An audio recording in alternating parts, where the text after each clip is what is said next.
Nous avons le plaisir de recevoir pour la deuxième fois Ludovic Grinling qui va nous parler monnaie et pouvoir. Et qui manipule la monnaie. Battre monnaie, c'est normalement le privilège d'un État. Et c'est un des aspects d'une politique, d'une nation ou d'une province autonome. Il y a encore quelques années, mais quel chef d'État européen pourrait reprendre cette phrase ? La politique ne se décrète pas à la bourse. On a changé d'époque. L'économie a pris son indépendance par rapport aux politiques. De même, certains États ont eu la velléité de créer des monnaies interrégionales ou interétatiques pour contrebalancer un certain billet où il y a le triangle, l'œil qui nous regarde et qui nous apprécie tellement. Et bien sûr, ça lui a valu la fin que l'on sait. Je pense que j'en ai dit assez, à vous. Déjà, on parle de monnaie. Alors voilà, je sors un petit billet. Voilà, nous avons notre billet de 20 €. Parce que nous, on va payer notre petit repas aujourd'hui avec de la monnaie. On l'a eu comment cette monnaie ? On a en général travaillé pour l'avoir. Le restaurant a travaillé pour qu'on lui donne cette monnaie également. Mais tout le monde ne travaille pas pour recevoir de la monnaie. Parce qu'à la base, cette monnaie a été créée, elle ne tombe pas du ciel de manière égale sur nous tous. Elle a été créée par quelques institutions bien précises qui s'en servent et qui en profitent en premier. Le circuit de distribution de la monnaie n'est pas parfait, loin de là. Et la monnaie est effectivement contrôlée et au profit notamment de certaines institutions. Alors on se doute bien quand même que voilà, on parle de monnaie, on parle d'institutions qui peuvent créer cette monnaie-là. On se doute bien que c'est lié quand même à l'État, mais c'est lié aussi aux banques et au système bancaire. Mais la question de base, c'est celui-ci, c'est celle-là. À partir du moment où nous, on est obligé de travailler pour avoir de la monnaie, imaginons quand même le pouvoir de ceux qui créent cette monnaie. Ils peuvent acheter autant de biens et de services qu'ils veulent. Foncièrement, je schématise, hein. Mais c'est extraordinaire, c'est un pouvoir extraordinaire. On aimerait tous être finalement banquiers euros. Ce serait formidable. On ne peut pas tous être banquiers euros. Donc voilà, donc c'est la base, c'est un peu le sujet de ce soir, c'est qui contrôle la monnaie et qui sert-elle en premier. Voilà. Donc moi je suis journaliste financier, donc je fraye là-dedans depuis des années et des années et des années, et notamment j'ai été en contact avec pas mal d'économistes de banque, etc. Donc c'est très intéressant, je reçois leurs études encore tous les jours, et il y a pas mal de choses à apprendre là-dessus. Alors quel est le parcours d'un billet de banque ? Encore une fois, nous il nous est tombé là comme ça, pourquoi ? Parce qu'on a été payé avec, et puis on est allé le retirer au guichet de notre banque. Mais à la base, derrière ce billet de banque, il y a donc une monnaie électronique. On a sur notre compte en banque 500 € d'affichés, on peut en retirer a priori normalement 500 €, et donc on reçoit notre billet. Que fait la banque en fait quand elle nous donne ce billet-là ? Elle va acheter ce billet auprès d'une institution privée ou publique, qu'importe, qui imprime ce billet-là. Voilà. Mais elle ne fait que convertir ce qu'elle a sur son compte électronique, les 500 € qu'on a sur notre compte en banque, quand vous allez sur Internet, en billets papier.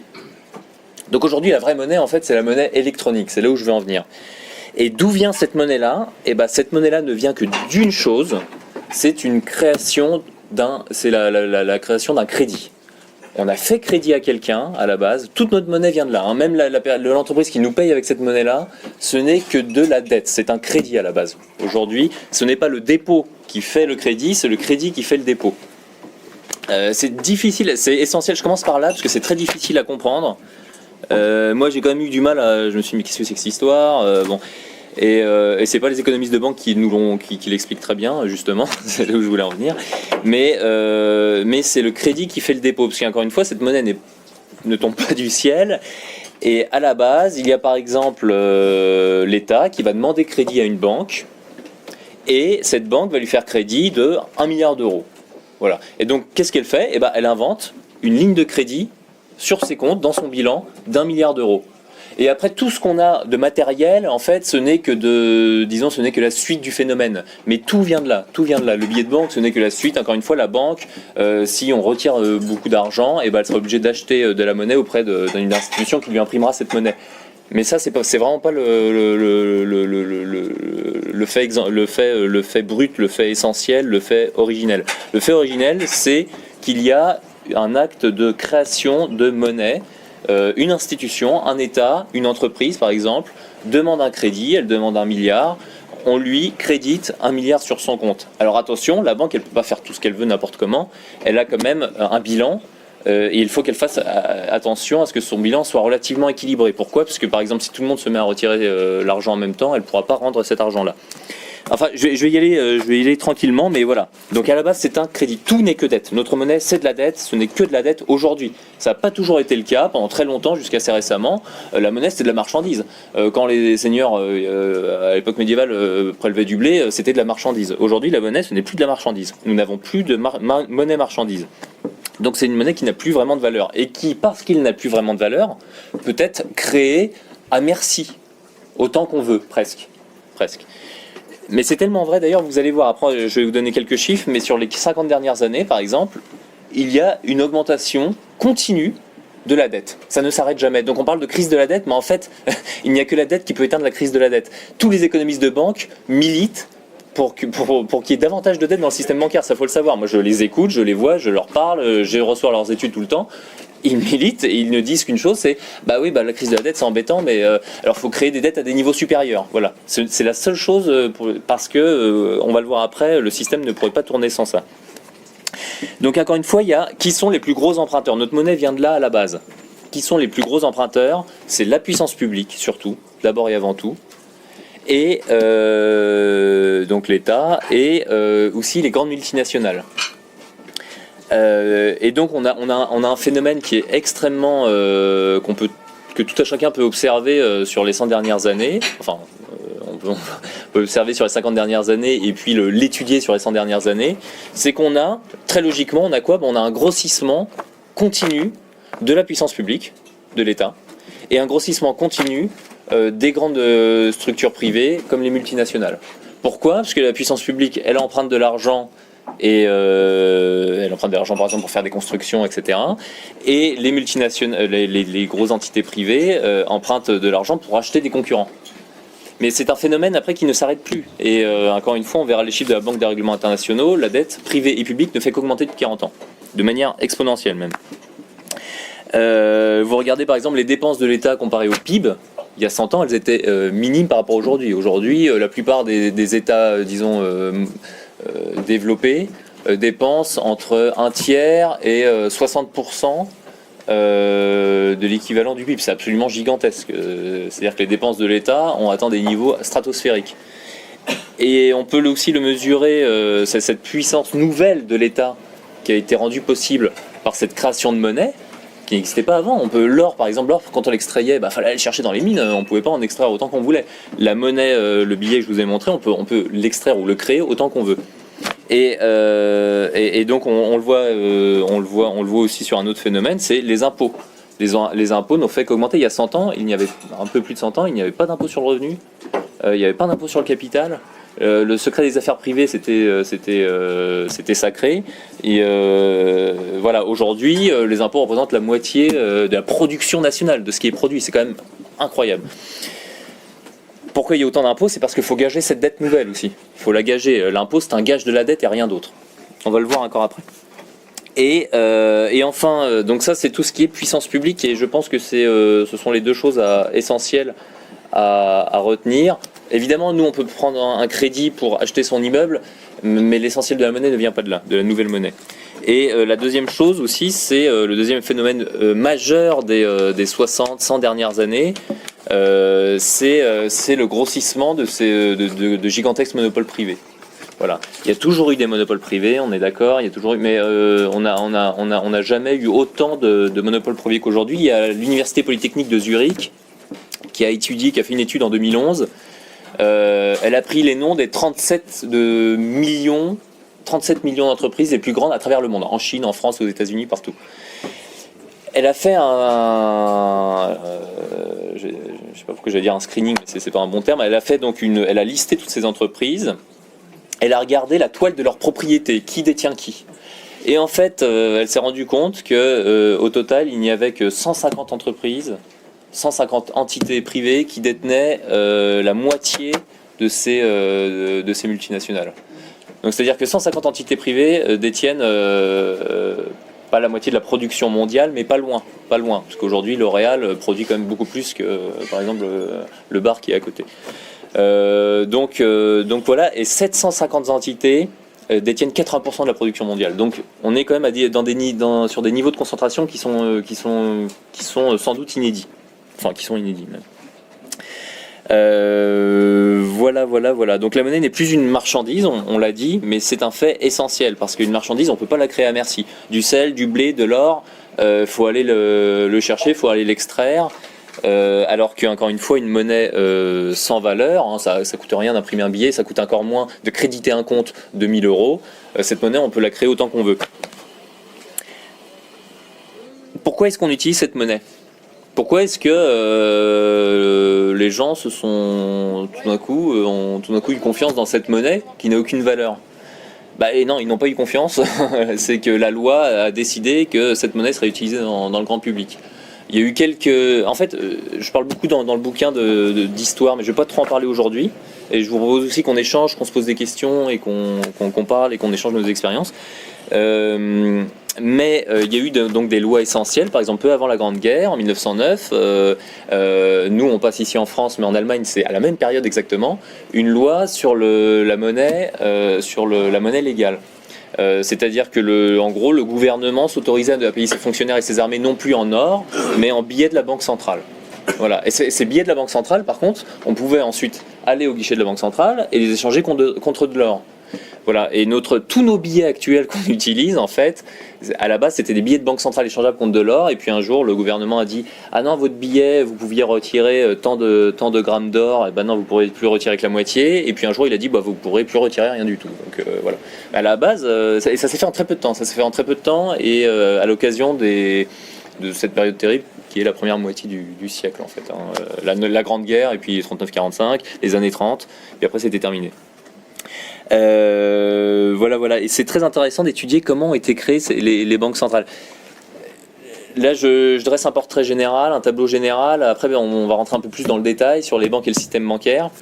Mais encore une fois, voilà, on a des banques privées qui octroient des crédits. Et puis, ces banques privées sont financées par une institut qui a une aura publique, qui s'appelle la Banque centrale, et qui octroie elle-même des escomptes, en gros des crédits, aux banques privées. Donc les banques privées sans cette entité centrale qu'est la Banque centrale ne pourraient pas vivre. Le siège du pouvoir est à la Banque centrale malgré tout. Et comment ont été créées ces banques centrales ? On peut prendre l'exemple de la Banque d'Angleterre qui est la première grande banque centrale à avoir été lancée. J'étais au musée de la Banque d'Angleterre qui est très sympa à Londres, à la City. Ça c'est intéressant aussi, c'est que la Banque d'Angleterre est vraiment centrale à la City. Déjà, la City est centrale à Londres. C'est un peu comme si la Défense était en plein cœur de Paris. C'est vraiment étonnant. On voit où est le siège du pouvoir à Londres. Mais la Banque centrale est vraiment... c'est le bâtiment principal quasiment de la City. Et donc, on visite ce musée qui est très intéressant. Et puis, il y a des documents historiques absolument formidables.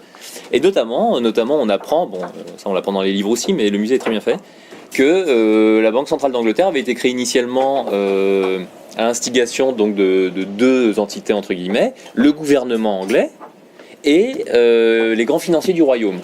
Le gouvernement anglais, ce qu'il souhaitait, c'est simplement pouvoir réunir des finances, réunir des espèces métalliques pour financer déjà les guerres à l'époque. Donc voilà, parce que se financer de ci de là de manière complètement discrétionnaire auprès d'une petite banque, d'une autre petite banque, c'était pas l'idéal pour lui. Et donc ce qu'ils ont fait, c'est qu'ils ont simplement amassé et concentré les réserves métalliques qu'avaient les financiers privés, et ils se sont financés auprès d'eux. Les financiers privés, qu'est-ce qu'ils ont fait ? Logiquement, donc c'est comme ça, la Banque centrale d'Angleterre, c'est une institution privée d'essence publique. C'est particulier, hein, c'est très particulier. C'est-à-dire que c'est un établissement qui avait été créé par les banquiers du royaume, mais avec l'aide et l'accord de l'État, du gouvernement anglais. Le gouvernement anglais, qu'est-ce qu'il a fait? Donc, il a pioché, il a emprunté auprès de cette énorme institution. Et puis, une fois qu'il n'avait plus assez d'encaisse métallique, et ben, l'institution lui faisait des certificats. Voilà, on vous certifie que c'était des certificats sur tant de grammes d'or. Encore une fois, on était toujours basé sur des espèces métalliques. Sauf que l'institution a fini par émettre énormément de certificats, beaucoup plus qu'elle n'avait d'encaisse métallique d'or et d'argent dans ses caisses.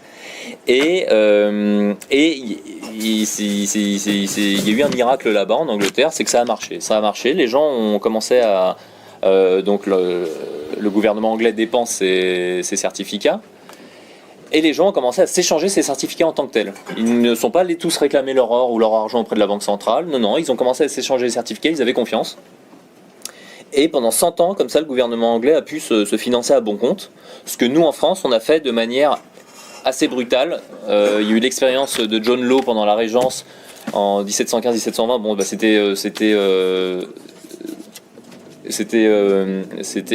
a fait un peu le même système mais de manière extrêmement brutale, donc les gens n'avaient pas confiance. Ils savaient pertinemment que derrière il n'y avait pas assez d'encaisse métallique. Alors bon, c'était un système un peu complexe que je raconte aussi dans le bouquin, mais en gros pareil, il a voulu imposer des certificats papier et les gens n'ont pas eu confiance cette fois-ci. Et c'était un peu ce qu'ont fait aussi les révolutionnaires pendant la Révolution avec les assignats. Mais en Angleterre, ça a marché pendant une centaine d'années, et puis pendant les guerres napoléoniennes, par contre, là, ça a plus marché. Les gens savaient très bien qu'ils ne pourraient jamais récupérer leur or, leur argent. Et donc les Anglais, pour la première fois dans l'histoire, ils ont fait ce qu'ils appellent une grande restriction. Ils ont dit, écoutez, non, désolé, vos certificats, on ne pourra pas vous rembourser pour l'instant, donc attendez un peu. Voilà comment ont été créées les grandes banques centrales. Et puis ensuite, donc, on avance encore d'un siècle, début du XXe siècle. Le gouvernement s'autorise à payer ses fonctionnaires et ses armées avec ces certificats-là. Mais encore une fois, à l'époque, on pouvait aller au guichet de sa banque, enfin au guichet de la banque centrale, et retirer son or sans problème. Voilà. Après, pourquoi est-ce que l'or a été utilisé dans l'histoire? Ça, chacun a ses thèses là-dessus. Voilà. Pourquoi est-ce qu'on prend de l'or pour avoir des... Pour nos bagues, etc. Bon, c'est parce que c'est rare, c'est inaltérable, c'est beau, on ne peut pas le créer comme ça à merci, voilà. Mais il y a eu dans l'histoire énormément de monnaies ont été utilisées, je veux dire, énormément de monnaies, du sel, même du tabac à certaines époques, dans certaines régions, etc. Il y a quand même une thèse intéressante, c'est la thèse des chartalistes. Alors ça, c'est une thèse issue d'un... Parce que ce que je vous dis là, c'est les libéraux disent, voilà, la monnaie, c'est ce qui était échangé dans le grand public normalement. Le blé, c'est pas complètement faux et c'est pas complètement vrai. Les chartalistes disent, à la suite d'un penseur allemand qui s'appelle George Friedrich Knapp, qui est complètement inconnu, et qui a écrit il y a une centaine d'années un livre là-dessus, les chartalistes disent non, attendez, la monnaie c'est simplement ce que l'État prélève comme taxe. Parce que honnêtement, est-ce que le grand public, est-ce que nous on a le poids de dire non, attendez, je vous offre la monnaie, vous allez utiliser la monnaie que je veux. Non, si l'État dit vous allez prendre du sel, on va tous chercher à obtenir du sel. Si l'État nous dit on va vous prélever des euros ou des francs, on va tous chercher à avoir des euros et des francs. Donc en tout cas pourquoi aujourd'hui les gens ont confiance dans la monnaie, c'est simplement parce qu'on y est obligé. On y est obligé. Le code monétaire et financier, notre code monétaire et financier précise bien la monnaie légale de la France, c'est l'euro. Voilà, donc on ne peut pas mieux dire. Certaines lois dans le monde occidental précisent mieux les choses en disant tous vos échanges doivent être libellés en euros ou en dollars, etc. et pas autrement. Mais en gros, les États modernes ont mis en place des lois qui nous obligent à utiliser leur monnaie. Voilà pourquoi on l'utilise et pourquoi on en use. Est-ce qu'on a vraiment confiance dans cette monnaie? Non, on se pose même plus la question en fait. On se pose plus la question, mais attention, donc après, maintenant je vais revenir à la crise financière, certains se posent la question. Par exemple, en 2009, quand il y a eu la crise financière, il y a eu des pics inhabituels de retrait d'argent et de retrait de liquidités au guichet des banques. C'est bien qu'on avait peur quand même qu'on ne nous donnerait pas forcément, s'il y avait une grosse crise financière à la Société Générale ou ailleurs, toutes nos liquidités. Voilà, et donc voilà, sur la monnaie, c'est dit un peu simplement, c'est un peu... bizarre de comprendre ça, mais encore une fois, la monnaie qu'on utilise aujourd'hui, et c'est surtout là-dessus, je vous propose qu'on parle sur tout ça, ce n'est plus de la monnaie marchandise, ce n'est plus de la monnaie qui a de la valeur, c'est de la monnaie qui est contrôlée par quelques institutions, la banque centrale et leurs banques commerciales. C'est un lapsus, mais c'est plus ou moins leur banque commerciale dans le sens où les banques commerciales ne pourraient pas vivre, nos banques ne pourraient pas vivre sans la banque centrale derrière. Et cette monnaie, c'est de la dette. À la base, une création de crédit, voilà comment elle est créée. C'est de la dette, c'est de la monnaie dette.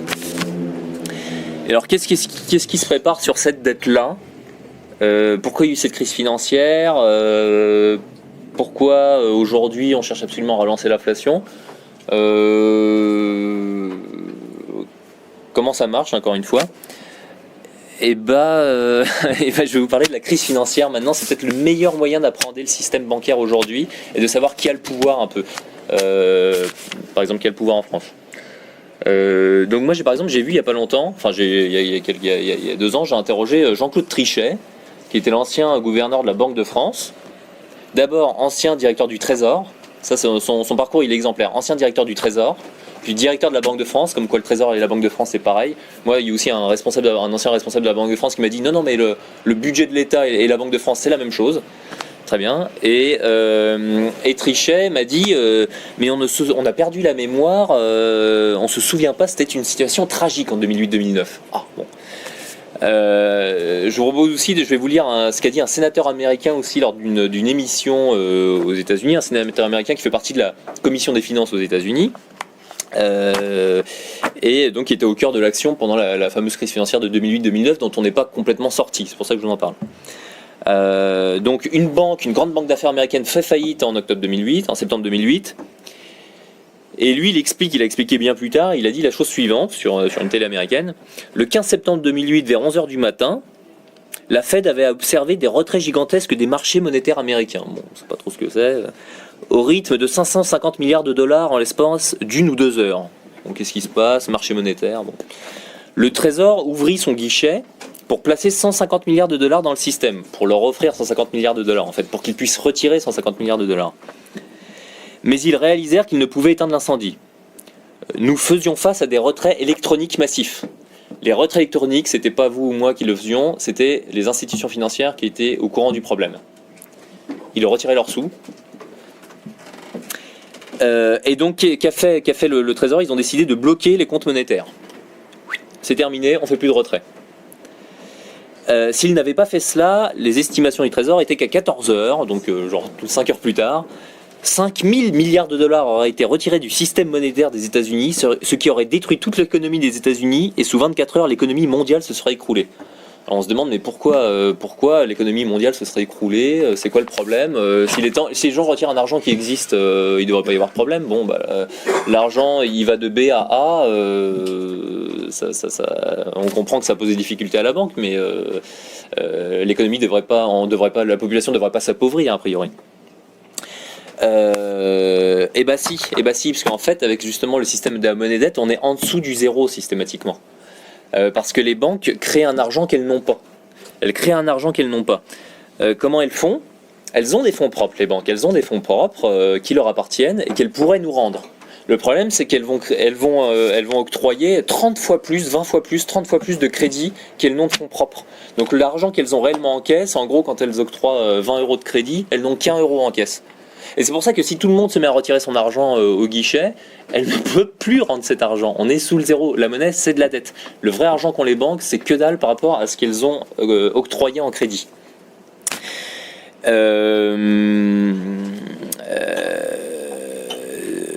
Donc voilà, donc si c'est pas clair, faut me poser des questions, parce qu'effectivement c'est compliqué. Moi j'ai mis du temps à comprendre. J'ai quelques chiffres là, quand on étudie le bilan des banques et qu'on étudie tout leur bilan, parce que les banques elles le maquillent un peu, elles mettent des chiffres en bas de page, etc. Et ben on constate en fait que le Crédit Agricole, pour 1 euro de fonds propres, il a octroyé ou il gage 25 euros de crédit. Le BNP Paribas, pour 1 euro de fonds propres, elle a octroyé ou elle gage 27 euros de crédit. Les banques populaires Natixis, on est à un ratio de 28 fois. Donc 28 fois, ça veut dire quoi ? Ça veut dire que si 2% si plus de 2% de leur argent est retiré en même temps, la banque ne peut plus rendre l'argent. La Société Générale, elle a pour 31 fois de crédit ou d'engagement de crédit par rapport à ses fonds propres, par rapport à l'argent qu'elle a réellement en caisse. La Deutsche Bank en Allemagne, c'est 38 fois, enfin bon, c'est des ratios invraisemblables. Et aux États-Unis, les Américains qui étaient à l'origine de la crise pour cette raison-là, a réussi à réduire ces ratios, mais pour une seule raison, c'est que la puissance publique a gagé énormément de leurs crédits pourris. C'est-à-dire que beaucoup des crédits qui ne seront jamais remboursés, on le sait très bien, ont été pris en main, rachetés en gros par la puissance publique, tout simplement. Donc voilà. Et pourquoi donc les banques ont besoin de sous et se refinancent auprès de la Banque centrale? Et c'est parce qu'elles n'ont pas d'argent. Elles n'ont pas l'argent qu'elles prétendent qu'elles devraient pouvoir nous rendre. Et donc la recherche de liquidité dans le système bancaire, elle est frénétique. C'est tous les jours. Il suffit qu'il y ait un virement, qu'il y ait un gros virement ou plusieurs gros virements de la Société Générale vers le Crédit Agricole. La Société Générale ne peut pas donner cet argent, donc elle se refinance auprès de qui? Auprès de la Banque centrale, par exemple, ou auprès d'autres institutions financières. Mais le plus souvent, c'est auprès de la Banque centrale. Et alors, ça, c'est vraiment un détail, mais le refinancement auprès de la Banque centrale, il se fait par mise en gage de titres qu'elles ont. Par exemple, elles ont des obligations d'État, elles vont les mettre en gage auprès de la Banque centrale. La Banque centrale leur dit, ok, je vous donne 1 milliard, parce que vous avez mis en gage 1 milliard d'euros d'obligations d'État. Donc voilà, et donc c'est pour ça que la Banque centrale c'est vraiment l'institution essentielle. J'étais dans un journal économique et boursier pendant la crise et j'ai côtoyé beaucoup de journalistes économiques et financiers. Quasiment personne ne savait ce que c'était qu'une banque centrale. Donc ça c'est aussi ça qui m'a décidé à enquêter et ce qui est devenu ce livre. C'est que j'avais pas d'informations, je ne trouvais pas d'informations. Et les économistes de banque ne me donnaient... ils ont plein d'infos extrêmement intéressantes, parce qu'ils ont plein de données extrêmement intéressantes qu'un journaliste ne peut pas obtenir autrement. Mais les économistes de banque ne voulaient pas dire vraiment comment fonctionnait la Banque centrale. On avait beau poser des questions, etc. Je me souviens, c'était vraiment terrible, hein, c'était vraiment incroyable. Je pense pourquoi, c'est parce qu'un initié va pas donner ses secrets, tout simplement, quoi. Un initié, il a aucune raison de donner ses petits secrets de fabrication. Donc voilà. Attendez, je vais peut-être aussi prendre deux trois anecdotes sur les. Non, bon, on en parlera après. Ah si, je vous disais, voilà, par exemple, les banques ne peuvent pas rendre l'argent qu'on est censé pouvoir retirer en cash, en liquide. C'est tellement vrai qu'en Espagne, quand il y a eu une très grande crise en Espagne il y a 4 ans, il y a 3-4 ans ça a commencé. Eh bien, c'est en fait directement les escomptes de la Banque centrale européenne, qui finançaient les retraits quasiment. C'est-à-dire que les gens, ils allaient retirer de l'argent au guichet. Les banques, elles s'étaient, comme vous le savez tous, elles avaient octroyé des crédits immobiliers délirants là-bas. Il suffit de voir le bétonnage sur toute la côte, la Costa Brava et tout. Et ces crédits s'étaient écoulés, ils valaient zéro. Les banques n'avaient plus d'argent en caisse et elles ne pouvaient pas rendre plus de 2% ou 3% des crédits qu'elles avaient accordés. Sauf que les crédits, les gens ils les replacent dans la banque, donc ils voulaient retirer leur argent, mais non, elles n'avaient pas d'argent. Et donc la Banque Centrale Européenne a fait des escomptes énormes, elle a refinancé directement les retraits au guichet, en fait, quasiment directement. Il n'y aurait pas eu la Banque Centrale Européenne, l'Espagne, le système bancaire espagnol s'écroulait. Et l'Espagne aurait été obligée de sortir de l'euro et aurait pu faire autrement, ça n'aurait pas été non plus. Donc voilà, donc je ne sais pas si je me fais bien comprendre, mais on comprend bien là-dedans. Voilà. Et alors aujourd'hui, parce qu'encore une fois c'est bien de faire de l'actuel, on va pas parler que d'histoire, on peut en parler après si vous voulez, on peut, mais je veux dire là on est au cœur du système. Là, en ce moment on entend on essaye de réduire les paiements en cash, en liquide, en espèces, mais pourquoi, etc. L'inflation, je sais pas si vous en entendez parler à chaque fois, oui il faut relancer l'inflation, il faut relancer la croissance, mais pourquoi, bon. Et alors qu'est-ce qui mettrait le système financier en péril? Eh ben il y a deux choses. Il y a les retraits d'argent, on vient d'en parler, car les banques n'ont pas l'argent promis. L'argent qu'on met en caisse, en banque, dans les livrets, ils sont immédiatement réutilisés. Les livrets, c'est réutilisé pour financer par exemple les livrets A, les logements sociaux. Et ces logements sociaux, ils sont financés comment par de la dette. L'assurance vie, c'est quoi? C'est les obligations d'État, c'est de la dette. L'argent qu'on met en banque, il est immédiatement réutilisé. Donc le seul argent qui légalement, enfin qui devrait pouvoir nous revenir facilement, c'est les comptes en banque. Mais même aujourd'hui, les banques sont en train de réduire les retraits, les possibilités de retrait au compte en banque. Avec une carte de crédit, avant, vous pouviez retirer beaucoup plus d'argent qu'aujourd'hui. Moi, tout le monde me dit, j'ai plein de contacts. Je l'ai vu avec ma propre banque, mais je connais des gens qui avaient un peu d'argent, un peu plus que moi, et qui me disaient qu'avant, ils pouvaient, il y a encore 5 ans, retirer 5 000 euros par semaine. C'est terminé, ça. Donc voilà, donc les retraits au guichet, c'est l'une de leurs préoccupations premières. Donc qu'est-ce qu'elles veulent faire ? C'est éviter qu'il y ait des retraits au guichet. Et c'est bien pour ça qu'on commence à entendre. Déjà, c'est bien pour ça que le gouvernement réduit les possibilités de paiement en liquide. Avant, on pouvait payer 3 000 euros en liquide. Là, depuis avril, on ne peut plus payer que 1 000 euros en liquide dans nos transactions. Et à terme, Sapin, le ministre des Finances, vient même de dire ah oui, on pourrait peut-être réduire à 300 euros les paiements en liquide. Donc on ne pourrait pas acheter pour plus de 300 euros en liquide dans n'importe quel magasin, par exemple. Donc réduire les paiements en liquide, voire supprimer les espèces, ça paraît dingue, mais c'est clairement l'un des buts recherchés. Les banques pensent déjà, j'ai déjà eu des études sous la main, à mettre des taxes sur les retraits aussi. Sur les retraits en espèces. Donc voilà, tout ça c'est compliqué à mettre en place quand même. C'est compliqué pourquoi ? C'est pas compliqué à mettre en place, pardon. C'est compliqué à imposer. C'est compliqué à imposer pour plein de raisons, mais la première d'entre elles, c'est que selon la Banque de France, 55% des transactions courantes sont faites en espèces. Donc c'est un peu compliqué de dire aux gens du jour au lendemain non, vous ne faites plus de transactions en espèces, et surtout on sait très bien qu'il y a énormément d'économies au noir. Il y aurait vraiment un risque d'écroulement, de baisse du PIB, de baisse des transactions et de baisse de la croissance, très très important quoi. Si vraiment demain on est obligé de payer tous les commerçants, les petits commerçants sont obligés de payer les taxes qu'ils ont sur leur dos, ils vont augmenter leur prix de 30% ou de 20%, donc les gens ne pourront plus acheter. Donc il y a quand même un risque à faire ça. Néanmoins, pourquoi on nous a imposé ces cartes de crédit avec les paiements à distance ? Je ne sais pas si vous avez vu les nouveaux paiements. On a des cartes de crédit aujourd'hui qui nous sont envoyées. Alors moi je l'ai changé. Mais sur la carte de crédit aujourd'hui, les nouvelles cartes sont automatiquement fournies comme ça avec une puce RFID dedans. Par laquelle on peut faire du paiement à distance. C'est-à-dire que vous posez votre carte, clac, ça y est, le paiement est effectué avec un simple boîtier. Pourquoi on fait ça ? Parce que chez le boulanger, c'est sûr, on ne va pas à chaque fois mettre notre code, c'est beaucoup trop long. Et ça, c'est une directive de la Commission européenne, la directive DSP2, qui oblige toutes les banques à fournir des cartes de crédit avec puce RFID d'ici à 2017.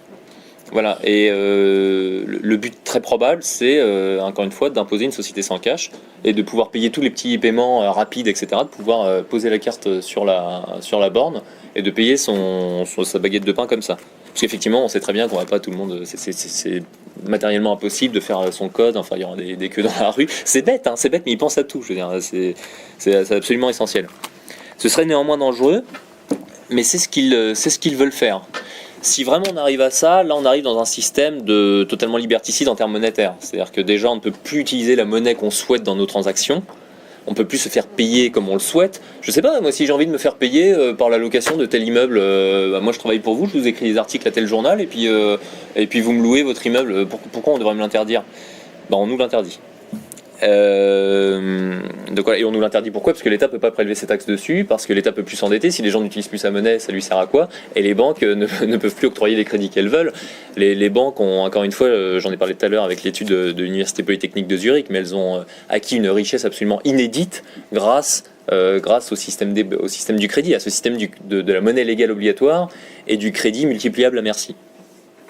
Le bilan de la BNP Paribas, pour vous dire, c'est tellement délirant. Le bilan de la BNP Paribas, c'est l'équivalent du PIB français, de l'ensemble de la production nationale.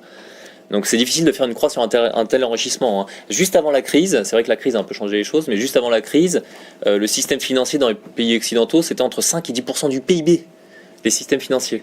Et c'était jusqu'à 25% des indices boursiers. C'est difficile de faire une croix sur un tel enrichissement. Voilà. Et puis on a bien vu sur la concentration de richesse aussi. Vous avez vu l'entreprise Altis ? C'est la société de Patrick Drahi, l'homme d'affaires israélien, qui est propriétaire de Numéricable, le fournisseur d'accès Internet, et qui a racheté en l'espace de 15 mois l'opérateur mobile SFR, avis aux abonnés, et qui a racheté aussi énormément de médias, donc BFM, RMC, L'Express, la moitié de Libération. Mais il a racheté aussi Portugal Télécom au Portugal. Enfin, il a racheté énormément d'entreprises qui valent des milliards. Et écoutez, j'ai été voir tout simplement le bilan sur leur document de référence. En 2010, Altice produisait 170 millions d'euros de chiffre d'affaires. 170 millions. Là, en 2015, avec les achats récents, elle devrait arriver à 20 milliards d'euros de chiffre d'affaires. Voilà. Donc oui, on peut passer de 160 millions d'euros de chiffre d'affaires à 20 milliards grâce à la dette. Comment elle fait? Elle emprunte auprès des banques ou auprès des institutions financières, c'est-à-dire qu'elle vend des obligations, mais c'est un peu le même système. Et donc on peut racheter l'ensemble du système médiatique français, des opérateurs, grâce à la dette. C'est quand même ça, c'est vraiment je pense l'exemple le plus caractéristique et le plus caricatural presque même du système, du business moderne, du business des grandes entités privées. Donc encore une fois, c'est difficile de faire une croix sur un tel enrichissement. Et donc que surveille le système financier par ailleurs, c'est la déflation. Les banques centrales, officiellement, elles ont un discours oui, nous voulons limiter l'inflation à 2%, etc. Ça, c'est un discours qui n'existe que depuis les années 90. Elles ont mis ça en place dans les années 95-96. Les banques centrales, elles existent quand même depuis 200-300 ans, donc on se doute que c'est pas a priori leur but. Dans ce musée de la Banque d'Angleterre où j'étais, vous entrez, grosse propagande, oui, nous sommes là pour veiller à la valeur de votre monnaie, nous sommes là pour éviter l'inflation, etc. Et puis vous allez derrière, et il y a des panonceaux qui indiquent que les prix au détail en Grande-Bretagne ont été multipliés par 8 entre 1960 et aujourd'hui. Ah ouais, d'accord, donc non, multiplié par 8, le but de la Banque centrale n'est pas de limiter l'inflation ou de préserver la valeur de la monnaie. L'inflation a littéralement explosé. Pourquoi ? C'est logique, parce qu'il y a beaucoup plus de monnaie en circulation. Et donc, je reçois des études tous les jours, et les banques et la Banque centrale craignent par-dessus tout la déflation, la baisse des prix. Voilà, elles veulent relancer l'inflation par tous les moyens. C'est important parce que pour l'instant il n'y a pas d'inflation, mais il pourrait y en avoir énormément dans 3 ans. Voilà pourquoi je vous dis ça. Et pourquoi elle fait ça ? Parce que la déflation, il faut pour refinancer la dette actuelle, pour que le système soit viable, il faut produire de la nouvelle dette. Voilà, c'est tout bête, c'est comme ça. Pour financer la dette actuelle, il faut produire de la nouvelle dette et il faut en produire toujours plus. Ne serait-ce qu'avec les intérêts de la dette. À partir du moment où c'est une création qui vient de nulle part, où on a crédité de 1000 euros et qu'il y a 3% d'intérêt, ne serait-ce qu'avec les intérêts, vous devrez toujours davantage d'argent à la banque centrale que vous n'en avez créé. Donc je veux dire, c'est un système qui se mord la queue, donc il faut davantage de dette. Et ça continuera. On nous balance, on nous bassine avec la crise de la dette. Mais enfin, les banquiers, au bout de 3 mois de crise de la dette, moi je n'entendais qu'une chose, c'est qu'il faut relancer le marché de la dette. J'en ai interrogé pendant 3 ans, je vous assure, ils ne pensent qu'à ça. Et c'est normal, c'est leur boulot. Et donc voilà, donc elles ont peur d'une chose, c'est ça. Elles ont peur d'une baisse de la valeur des actifs. Elles ont créé de la dette, notamment pour que des gens achètent des actifs. Si les actifs baissent, la dette qu'elle a créée, le crédit qui est derrière, n'aura plus aucune valeur. Donc voilà, donc elles veulent absolument relancer l'inflation, et c'est ce à quoi on est en train d'assister. Et tout le monde se demandait, il y a encore 1 an ou 2, est-ce qu'on va s'arrêter dans cette création de monnaie ? Donc encore une fois, les banques centrales, soit maintenant elles achètent des actifs en direct, carrément, elles ne se prennent plus la tête, soit elles refinancent toujours davantage les banques commerciales. Et maintenant, il y a tout un système qui fait que, avant elles refinançaient les banques commerciales à 2%, 3%, maintenant elles les refinancent à 0%. Les banques commerciales peuvent même plus déposer de l'argent à la banque centrale sans devoir lui payer un intérêt, donc c'est tout à fait nouveau. Et jusqu'où on va s'arrêter ? Certains se demandent, mais est-ce qu'on va pas mettre des taux d'intérêt négatifs pour forcer les gens à utiliser la monnaie ? C'est ce qu'ils veulent faire, il faut forcer les gens à utiliser la monnaie. Ils veulent pas qu'il y ait d'hyperinflation non plus, parce que le système bancaire s'écroulerait. Mais, on en est très loin, donc je ne vais pas rentrer dans le détail, mais ils ne veulent surtout pas de déflation, et donc ils vont tout faire pour relancer l'inflation, ça c'est une certitude, on peut en être sûr. Donc, soit empêcher, soit les deux, soit empêcher les retraits en espèces, soit relancer l'inflation, soit les deux, avec une possibilité aussi, c'est qu'on nous fasse le coup de Chypre, où on a carrément prélevé sur les comptes en banque des gens, et donc voilà. Il y a un troisième aspect. Prélevé combien de pourcents ? À Chypre, ils ont pris combien ? Alors à Chypre, en fait, il y a eu un système de prélèvement au-delà d'un certain seuil, donc au-delà de 100 000 euros de dépôt. Ils ont prélevé jusqu'à 47% des sommes.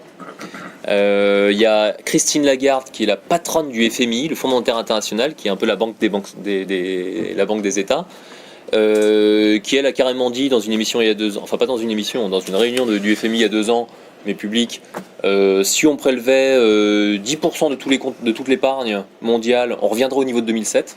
Donc ça n'arrangerait même pas le problème, on ne reviendrait seulement qu'au niveau d'avant la crise financière. Pour les dettes publiques et privées, hein, l'idée c'est de refinancer les dettes privées et publiques. Donc voilà, effectivement il existe un risque, et ça c'est faisable quand les espèces n'existent plus. Parce que si les gens détiennent des espèces sous leur matelas et retirent leur argent, vous ne pouvez pas leur prélever leur épargne. Donc voilà. Donc c'est pas une mauvaise idée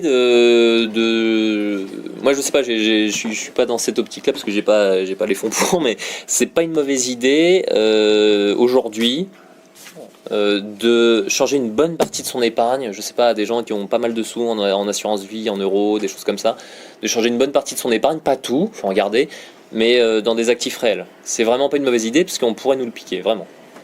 Ça a déjà été fait à Chypre. En Espagne, maintenant, il y a une taxe sur les dépôts aussi, sur l'épargne. Une taxe très légère de 0,03%. Les actifs réels, qu'est-ce que c'est? Les maisons, C'est par exemple, oui, voilà, une maison, un champ. Et l'argent liquide qu'on a sous le matelas. Ah bah l'argent, oui, c'est bon d'avoir un peu d'argent liquide sous le matelas aussi. Ouais, tout à fait. Des actifs réels. Bah vous avez vu, ça n'a pas beaucoup de valeur, mais c'est toujours mieux qu'un compte en banque duquel on nous dirait non attendez, vous pouvez plus retirer que 100 € par semaine par exemple. Et de l'or, pas beaucoup. De l'or, c'est une bonne idée ici. Faut pas mettre tous ses œufs dans le même panier. Donc de l'or métal, de l'argent métal, c'est une bonne idée, mais c'est très problématique parce qu'on est dans un système encore une fois extrêmement liberticide. À partir du moment où notre rang on ne peut pas l'utiliser pour acheter des biens et des services, c'est un peu compliqué. Néanmoins les financiers se couvrent aussi. Et donc ils achètent aussi de l'or ou de l'argent métal. Donc c'est pas une mauvaise idée d'en avoir quand même, hein. C'est même une bonne idée, même une très bonne idée, mais il faut pas non plus. Il y en a qui disent ça y est, il faut tout convertir en or. Bah non, si on peut rien acheter avec notre or, ça nous sert à quoi? Donc c'est bien de convertir une partie de son épargne. Et puis c'est taxé aussi, donc faut essayer de faire ça. Faut pas hésiter à acheter de manière discrétionnaire un ami. Donc ouais, non mais c'est vrai, c'est important. Il y a la monnaie de Paris qui émet des pièces en or ou en argent, métal, qui ont cours légal. On peut payer avec. Donc ça c'est encore plus intéressant. Elle se fait de l'argent comment, la monnaie de Paris? C'est qu'en fait elle achète pour 30 € d'or, elle met l'équivalent de 30 € d'or au cours actuel dans la monnaie, donc c'est un alliage, la monnaie est un alliage, en fait c'est pas du tout de l'or pur, elle met cette monnaie, elle la vend 100 €. On va se dire c'est du vol, parce qu'avec mes 100 € je pourrais acheter beaucoup plus d'or. Oui d'accord, sauf que cette monnaie elle a valeur légale. On peut les utiliser, c'est une monnaie de 100 €. C'est une pièce de 100 €, de 50 €. Donc c'est pas une mauvaise idée, ça c'est une bonne idée, ce sont des tirages limités, mais c'est une bonne idée de faire ça. Il y a un troisième aspect, alors ça, j'ai reçu encore une étude hier d'une grande banque sur devinez quoi, les événements en Catalogne. Il y a un troisième aspect dont les banques ont très peur, c'est l'aspect politique. Et ça fait des années maintenant que toutes les sociétés de gestion, que ce soit un géant comme BlackRock, alors BlackRock c'est le géant américain qui détient 5% de toutes les sociétés du CAC 40, ils ont 3000 milliards de dollars sous gestion, mais ça peut aller aussi une petite société de bourse française, et puis à nos banques à nous, elles publient tout le temps des études maintenant sur le risque, ce qu'elles appellent le risque politique. Donc ça c'est extrêmement intéressant parce que ça montre qu'elles ont un pouvoir qui dépasse largement le seul côté financier. Et donc elle publie le risque politique en France. En Grèce c'était l'horreur, mon Dieu, c'est l'agresseur de l'euro, c'est terrible. En Espagne, et maintenant même sur des histoires régionales. En Écosse, lors du vote sur l'indépendance. Pourquoi? Parce qu'elles ont peur, par exemple, qu'un pays va sortir de l'euro, que l'euro s'écroule. J'ai été il y a 2 réunions dans lesquelles 2 économistes une grande banque suisse, une grande banque française, je ne vais pas donner de détails, je peux pas, mais on dit exactement quasiment les mêmes mots, on prononçait les mêmes mots quasiment. L'un a dit, enfin les deux ont dit, le marché de la dette publique aux États-Unis c'est 15 000 milliards de dollars. Oh là là, le marché de la dette publique européenne, c'est-à-dire Europe centrale, Bruxelles, c'est 0 €, il n'y a pas de dette fédérale européenne, ça laisse rêveur. Voilà, ça laisse rêveur. Ils avaient hâte. Voilà. Et pour ça, faut pas que l'euro s'écroule. Si l'euro s'écroule, on revient sur des dettes nationales. De nouveau, il y aura pas. Les banquiers vraiment militent pour une extension des dettes à des niveaux toujours supérieurs. Et c'est comme ça aussi que la roue de la dette elle tourne. C'est-à-dire que une dette européenne, des obligations d'État européens, par exemple, ce qu'ils appellent des eurobonds, là, vous avez dû en entendre parler, n'effacerait pas du tout les dettes françaises ou allemandes. Les dettes françaises ou allemandes continueraient à augmenter, mais en plus de ça, on créerait un marché supplémentaire, la dette européenne. C'est un peu la marche des États modernes aussi. Hein. Voilà. Pour eux, c'est carrément la marche de l'histoire. Moi, il y a un économiste d'un des plus grands gestionnaires. Alors, un gestionnaire qui regroupe les sociétés la gestion sous fond du Crédit Agricole et de la Société Générale. Et il est venu me voir. Il m'a dit, mais c'est la marche de l'histoire, etc. Bon. Et regardez ce qui s'est passé au Canada, au Québec, ça marche très bien. Moi aussi j'ai voté non à Maastricht, mais moi j'étais trop petit à Maastricht. Hein. Bref, et il voulait me dire au final, ouais, mais faut de la dette européenne, faut de la dette à un niveau fédéral européen. Voilà. Et ça n'effacerait pas. Sauf qu'encore une fois, si des pays se mettent à sortir de la zone euro, etc., ça c'est plus possible, ça n'existe plus. Il y a un vrai risque politique, par exemple, à ce qu'un pouvoir arrive en France et dise, maintenant on va réellement contrôler notre dette. Ils veulent pas de ça, hein. Ils ne veulent pas de ça. C'est logique, c'est leur boulot. Et puis attention, hein, c'est vrai que si on réduit les dettes les dettes de la puissance publique, il y aura la crise ici. Hein. La puissance publique avec une telle importance en termes de dépenses, en termes de construction, en termes de, je veux dire même tous les contrats de Bouygues soi-disant privés, c'est la puissance publique qui la gage, c'est la puissance publique qui obtient les contrats, qui lui donne les contrats. Donc c'est compliqué de sortir de ce système-là. Hein. Voilà. Qu'est-ce que je peux vous dire d'autre ? En fait, moi, j'aimerais bien qu'on échange aussi, qu'il y ait des questions. Sur une question, s'il vous plaît, est-ce que vous pouvez nous dire un mot de la loi de 1973 ? Ah oui, alors, ouais. Sous Pompidou. Voilà. Qui interdisait en quelque sorte au Trésor de créer de la monnaie et de devoir endetter. En fait, c'est une loi qui était d'abord passée aux États-Unis dans les années 30, je crois, et qui ensuite a été imposée en 1971-73 en France. Ouais, il y a eu un très bon bouquin. Puisque c'est ôter le pouvoir. La monnaie, c'est quand même la souveraineté, vous l'avez dit. En fait, la monnaie, à partir du. Alors, il y a eu un très bon bouquin, effectivement, qui est sorti d'ailleurs là-dessus. La monnaie, le principe de la monnaie, c'est qu'à partir du moment où on est obligé d'utiliser une monnaie et une seule, il y a effectivement, c'est l'État qui nous l'oblige, c'est la puissance publique, le gouvernement. Il n'y a absolument aucune raison, effectivement, à ce que cette monnaie soit déléguée à des entités privées. Voilà. Et ce qui s'est passé en 73, c'est qu'effectivement, encore une fois, alors je crois que la loi a été passée le 3 janvier. Souvent, les grandes lois monétaires, c'est passé fin décembre, tout début janvier, en pleine vacances, ou alors le 15 août. Milieu août, mi-août, etc. Très très fréquemment. Ça, faut faire super gaffe à ça. Hein. Si un jour on parlait des retraits en liquide, des choses comme ça, si un jour on a malheureusement ce genre de choses ici, ce serait en général dans ces périodes-là de vacances ou de fêtes ou de Noël. Et donc là, effectivement, en 73, Pompidou, qui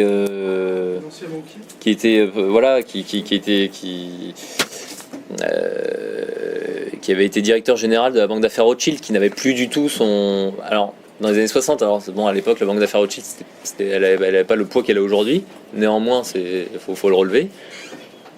Donc, sous Pompidou, disons, Giscard et Pompidou... Attendez, Giscard... Ah, je crois que c'est Giscard en plus. Hein. Font passer cette loi. Comment ? Ah, voilà, il était aux finances. Ouais. Donc, Giscard et Pompidou font passer cette loi qui coupe l'accès direct du gouvernement auprès de sa propre banque centrale. Comment le système était fait avant ? C'est que le gouvernement pouvait se financer à 0% auprès de sa banque centrale. Bon, il fallait qu'il fasse ça de manière bien gérée. Si c'est mal géré, c'est comme aujourd'hui, de toute façon, il n'y a pas de changement. Hein, si c'est bien... Je veux dire qu'il passe par des banques privées où sa propre banque centrale n'est pas tellement différent. La seule différence, c'est que les banques privées deviennent un intermédiaire et acquièrent un poids absolument gigantesque dans l'économie. Et c'est ce à quoi on assiste. C'est intéressant de dire ça, parce qu'aujourd'hui, c'est vrai que une banque d'affaires comme Rothschild, par exemple, alors Rothschild, vous lui passez un coup de fil, j'invente pas tout ça, hein. Il y a eu un très bon bouquin d'une journaliste de l'Usine Nouvelle, qui est un super journal, un des rares journaux encore valables, qui a écrit un bouquin sur Rothschild, qui avait accès à Edward de Rothschild et tout. C'est une banque d'affaires qui a accès à Washington, déjà, en un coup de fil, et qui a accès aux banques. Et si quelqu'un a besoin de fonds, elle va appeler une banque, et la banque lui octroie 1 milliard d'euros de prêt, etc. S'il lui dit, ouais, c'est bon, son business est bon, etc. Et par exemple, pour montrer le poids effectivement, de ces banques privées au sein de la chose gouvernementale, aujourd'hui, c'était pas le cas avant, depuis que notamment il y a eu cette loi de 73, qui oblige donc le gouvernement à se financer auprès d'institutions privées. Et ces institutions privées se refinancent auprès de la Banque centrale, qui est une institution qui a une aura publique, qui a été fondée par le gouvernement. Ça n'a vraiment aucun sens. Eh bien, par exemple, le secrétariat général de l'Élysée est assuré depuis maintenant 7 ans, ça a commencé sous Sarkozy, par d'anciens associés gérants de la banque d'affaires Rothschild, par exemple. Donc c'est intéressant, on voit qu'il y a le pouvoir en France. D'ailleurs, si vous tournez autour de l'Élysée, Rothschild ils ont un hôtel particulier juste en face. Ouais. Comment ? Ouais, bon, c'est un détail, c'est drôle, c'est pas. Je veux pas. Oui, voilà, il y a une certaine logique. Ouais. C'est un signe de l'histoire, quoi, on va dire. Si vous permettez que je fasse 2 remarques là-dessus. Des économistes ont montré que c'est depuis 1973 la dette publique, et non pas la dette dont vous avez parlé au sens large des crédits qui sont créés par les banques. La dette publique de l'État n'a cessé de croître depuis cette date-là. Ouais. C'est-à-dire que la dette publique est pratiquement nulle à cette époque, et elle est multipliée par je ne sais plus combien, je ne sais plus le chiffre. Je pense qu'il y a 2 phénomènes là-dedans. Ouais. Ma deuxième remarque, qui me semble assez importante, c'est un événement assez historique. Kennedy avait essayé de renationaliser la monnaie, c'est-à-dire que la loi de 73, ce qui s'est passé en France, existait déjà aux États-Unis depuis longtemps, et Kennedy avait compris que le pouvoir politique, au fond, était aux mains des financiers, et avait tenté de se réapproprier la production monétaire, puisque se produire la monnaie, comme vous l'avez dit, c'est le pouvoir, quoi. C'est le pouvoir à partir du moment où il y a une loi sur le cours légal, sur la monnaie légale. Très peu de temps après. Oui, alors voilà, j'ai vu ça aussi sur. Alors, si vous pouvez nous en parler. Non, moi j'ai pas enquêté sur Kennedy, donc. Mais effectivement, non, mais c'est intéressant. Vous avez quand même De Gaulle qui a mis en cause le dollar en 65 et qui a été lessivé en 68. Ouais, c'est vrai. Quand même. Mais justement, alors. Oui, je voulais te demander quelque chose. C'est que, parce que nous, lorsqu'on parle de, comment on appelle ça, lorsqu'on parlait de la Banque de France, lorsqu'on parlait de la banque publique, c'était vraiment public. C'est-à-dire que ça appartenait à travers de l'État, c'était la banque pour tout le monde. C'était la Banque de France. Mais aux États-Unis, la façon dont le système bancaire s'était créé, et je crois même jusqu'au jour d'aujourd'hui, c'est des privés. Quand on parle de Federal Bank, ce n'est pas la Banque de France, ce n'est pas la Banque européenne, ce sont des banques privées. Donc voilà. Alors la réserve fédérale américaine, je crois pas que ça change grand-chose au système. Encore une fois, on le voit bien chez nous. La Banque de France, c'est encore une institution publique. Hein. Et pourtant, à partir du moment où on oblige l'État à se refinancer auprès de banques privées, finalement le système est le même. Aux États-Unis, c'est effectivement. Aux États-Unis, c'est encore mieux, c'est-à-dire que ce qu'on appelle la réserve fédérale américaine, bon, c'est pas une réserve, parce qu'elle crée de l'argent, elle n'a strictement aucune réserve. Deuxièmement, elle n'a rien de fédéral, elle est détenue, effectivement, je veux dire, ses actionnaires sont des banques privées, mais c'est très officiel, hein, vous allez sur le système. Hop, vous voyez les différents actionnaires de la Banque centrale américaine. Il y a juste un truc sur la dette, effectivement, il y a 2 économistes, Philippe Desruder et Jean-Jacques Holbach, qui ont écrit un livre là-dessus et qui, selon leurs calculs, qui sont difficilement contestables, effectivement, sur les 2000 milliards de dettes publiques actuelles, il y aurait l'équivalent de 1400 milliards d'intérêts. Parce que l'intérêt il est cumulatif, c'est-à-dire que vous devez 5% l'année précédente. Bon bah l'année suivante vous réempruntez, mais il faut compter les 5% qu'il y avait en plus qu'il y avait l'année précédente, donc c'est cumulatif. Voilà, alors non, c'est pas 50% du budget, c'est moins, mais c'est plus que le seul impôt sur le revenu maintenant, les intérêts de la dette. Les intérêts, c'est exceptionnel, je veux dire, pour les est-ce que c'est anormal qu'il y ait des intérêts ? Je suis pas là pour dire ça, mais Ils sont voisins de zéro, les intérêts actuellement. Aujourd'hui, ils sont voisins de zéro pour les banques commerciales qui escomptent certains effets. Si la France doit rembourser ses dettes, quelle est la valeur de l'intérêt aujourd'hui ? 1% pour une dette à 10 ans. Bon, c'est presque rien. Non, aujourd'hui, c'est presque rien. Bon, il y a quand même des économistes qui disent que ces intérêts, un jour, ils vont monter. S'ils montent les... C'est 5%. Qu'est-ce Alors qui ça, se passe pour la France ça c'est intéressant parce que les taux d'intérêt, quand on étudie la grande bulle obligataire, de la dette obligataire, des obligations d'État en gros, des 35 dernières années, les taux d'intérêt ne font que baisser continuellement. Il y a des petits sautes, etc. Mais au total, les taux d'intérêt baissent. Pourquoi ? Parce que la Banque centrale a baissé en permanence ses taux d'intérêt. Il y a eu des sautes, bien sûr. Elle a augmenté un peu les taux pour éviter qu'il y ait trop d'inflation, par exemple, qu'il y ait une hyperinflation, ou que les gens n'aient plus confiance dans la valeur de leur monnaie. Au passage, la Banque centrale américaine ne publie plus la masse monétaire. Il y a différentes masses monétaires qu'on peut étudier. La masse monétaire la plus générale qui nous permettrait de connaître le nombre de dollars en circulation, elle ne le publie plus depuis 2006. Voilà, elle a peur que les gens perdent confiance dans le dollar. Les gens ou les pays étrangers, on parlera peut-être après justement de géopolitique un peu et de l'importance de la monnaie. Mais qui est-ce qui fixe la valeur des intérêts? Aux États-Unis, c'est... Au total, voilà, exactement. Il y a la Banque centrale qui fixe les refinancements des banques commerciales. Les banques commerciales gèrent l'argent qu'elles ont, ou les institutions financières gèrent l'argent qu'elles ont, et elles, par exemple, achètent des obligations à un certain taux d'intérêt. Donc il y a différents taux d'intérêt. Par exemple, on parlait d'Altis tout à l'heure, elle lève de l'argent par crédit bancaire directement, mais aussi par émission d'obligations qui rapportent des gros intérêts, genre 5-6%. Et aujourd'hui, 5-6% c'est pas mal. Donc voilà, donc les intérêts qui sont élevés, ils ont tendance à structurellement baisser si la Banque centrale baisse ses taux. Au total, c'est la Banque centrale qui décide. C'est la Banque centrale qui est le marché directeur du taux de la dette privée et publique en France, aux États-Unis, partout. Voilà. C'est la Banque de France. La Banque centrale, c'est pas la Banque centrale européenne. Si, c'est la Banque centrale européenne. Ils fixent nos taux. Tout à fait. Et justement, vous avez pas vu pour la Grèce, c'était là-bas, quand ils négocient pour la négociation. Voilà, mais c'est la Banque centrale européenne qui fixe nos taux. Et attention, tout le système bancaire national est encore en place. C'est la Banque de France qui, selon les directives qui ont été décidées, les directives, pardon, rien à voir avec la Commission, mais qui ont été décidées à Francfort, donc selon le choix des gouverneurs de la Banque centrale européenne, qui gèrent l'eurosystème, vont refinancer nos banques. Mais encore une fois, la BNP ne va pas se financer directement auprès de la Banque centrale européenne, qui n'existe pas tellement en tant que telle, mais auprès de la Banque de France. Donc ça c'est au passage, si on voulait revenir à des monnaies nationales, il n'y aurait aucun problème. Je veux dire, ça se fait en 3 semaines. Après, est-ce que ça vaut le coup ? Moi, ce que je dis sur l'euro, c'était valable pour le franc. C'est une monnaie légale obligatoire qu'on nous impose. Mais il y a un sujet très intéressant, c'est qu'on parlait de la loi de 73 tout à l'heure, et de géopolitique. La loi de 73, elle est faite par Giscard, qui est ministre des Finances. Et elle n'est pas un hasard du tout. La loi de 73 a été faite, comme dans tous les pays européens, dans le but de casser le lien entre les banques centrales et leur gouvernement. C'est l'argument qui est affiché. Voilà. C'est un argument, mais en fait, le pouvoir se déplace. Le pouvoir se déplace, mais en fait, le but, c'était de créer l'euro dès 68, dès 69-70. Il y a des discussions au plus niveau européen pour créer une monnaie unique européenne. Alors, c'était complètement en secret à l'époque, c'était... donc voilà, il y en a encore dans les années 70, dans les années 80. Mais le but, c'était de créer une monnaie unique européenne. Pour ça, il faut déjà que le gouvernement, pour commencer, ne se finance plus auprès de sa banque centrale. J'ai lu un bouquin d'un type qui s'appelle Robert Raymond, qui a écrit un livre en l'an 2000, qui s'appelle L'euro et l'unité de l'Europe. Je veux dire, tout est dit.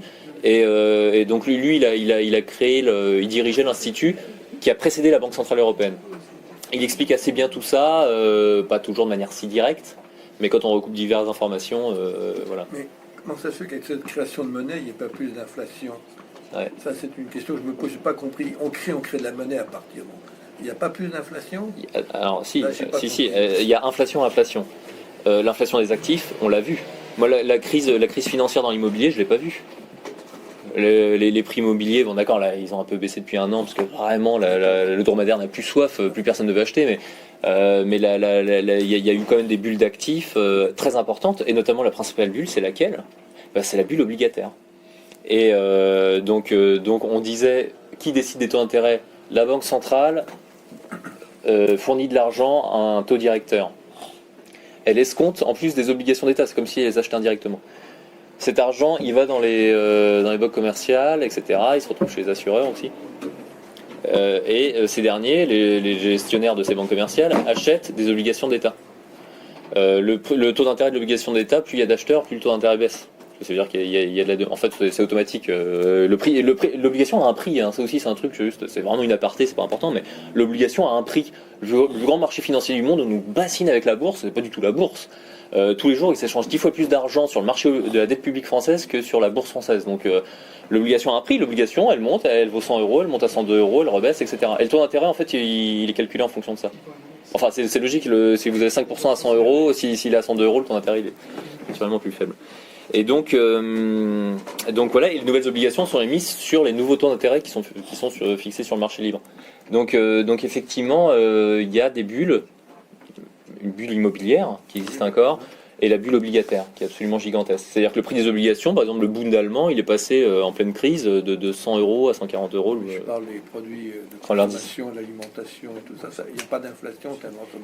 C'est la question que je pose. Bah, c'est vrai, et parfois il y en a, et parfois il y en a pas. L'inflation dépend d'une chose très importante, c'est la vitesse de circulation de la monnaie. C'est-à-dire que si mon billet de 20 euros que je vous ai montré tout à l'heure, hop, je le donne ici, vous l'échangez le lendemain, et puis le lendemain, c'est-à-dire il aurait été utilisé 4 fois, exactement, 4 fois en 2 jours par exemple, et bah les prix augmenteront, alors que s'il aurait utilisé 2 fois en 2 jours, les prix augmenteront moins. Donc effectivement, il n'y a pas de panique monétaire dans la population, ni chez les gérants. Enfin, chez les gérants, on pourrait se poser la question, mais il n'y a pas de panique monétaire, donc il n'y a pas d'inflation. C'est la fuite en avant aussi. L'inflation est là, en fait, mais par la fuite en avant de la dette. Mais il y a inflation et inflation, encore une fois. C'est vrai que l'inflation aujourd'hui générale, selon les instituts officiels, elle est à zéro. Mais, pardon ? On évite l'inflation au sens hausse des prix des biens. Mais on réussit à l'éviter par la fuite en avant de la dette. Enfin, vous me corrigez si je me trompe. Mais la fuite en avant de la dette devrait créer de l'inflation plutôt. Effectivement, et quand il y a des courts-circuits, s'il y a des faillites, à ce moment-là, c'est le jeu de domino. Et là, la dette peut revenir. Enfin, l'inflation et la déflation vont ensemble, en fait. C'est un jeu l'inflation et la déflation, oui. On peut passer de l'un à l'autre très rapidement. Tout à fait, mais en tout cas, ce que la Banque centrale et la Banque commerciale et le gouvernement veulent éviter à tout prix aujourd'hui, c'est la déflation. Et ça a toujours été la déflation. C'est pas l'inflation, encore une fois. Les prix ont explosé sur 60 ans. Du discours constant des autorités européennes, des Françaises. Il faut garder les prix, il faut garder la constance des prix. C'est ce que je dis. C'est le discours qu'on a cessé de tenir. C'est un discours qui est tenu uniquement depuis 1980. La confiance, etc. Mais en réalité, les échanges de liquidités, les crédits, ça n'arrête pas. Quoi. Non, le but. Oui, non, mais l'inflation, honnêtement, tout ça, effectivement, c'est du spectacle, en fait. L'histoire de. L'inflation peut arriver d'un coup. Voilà, la valeur de la monnaie. Alors, l'inflation peut arriver d'un coup. Oui, je connais beaucoup de gens qui l'attendent depuis très longtemps. Inflation, parce qu'il y a inflation. Des économistes, des gérants, des gens comme ça. Mais au total, on ne la voit pas venir. On ne la voit pas venir. Il y a quand même des bulles sur les actifs, encore une fois, la bulle immobilière et bulle obligataire, qui sont une marque d'inflation. Tout dépend comment l'argent se promène, en fait. Il n'y a pas une inflation en Allemagne. Le type allemand 1922, c'est pas possible que ça vienne un jour. Bah, déjà, s'ils interdisent. Bah, c'est possible. Si. Je pose la question. Oui, c'est possible. C'est possible s'il y a une crise de type réel. Parce que derrière la finance, il y a du réel. Donc à un moment donné. Non, enfin, moi, non, pardon. Non, dans les années 20, en fait, le banquier central allemand. Ouais, voilà. Il a vraiment. Non, mais aujourd'hui, ils ont compris. Non, ils essayent justement quand même d'éviter une hyperinflation de ce type-là. Parce qu'on a un précédent et on sait comment ça fonctionne. Mais la crise de 2008, pourquoi les économistes comme Allais, les grands économistes, nous disent qu'on est sur un volcan? Parce qu'on est sur un volcan. Ça veut dire que... On est sur un volcan, je veux dire. Oui, mais la crise financière, on ne cesse de différer en fait la crise réelle. Mais derrière la crise financière, il y a une crise réelle potentielle. C'est pour ça qu'ils nous disent qu'on est sur un volcan. Ça veut dire que lorsque, à un moment donné, il y a de vraies ruptures, de vraies faillites, que ce soit des banques, et je pense que la partie espèce les faillites, ça s'évite aussi, est assez faible, c'est surtout le marché des liquidités, le marché interbancaire. Bien sûr.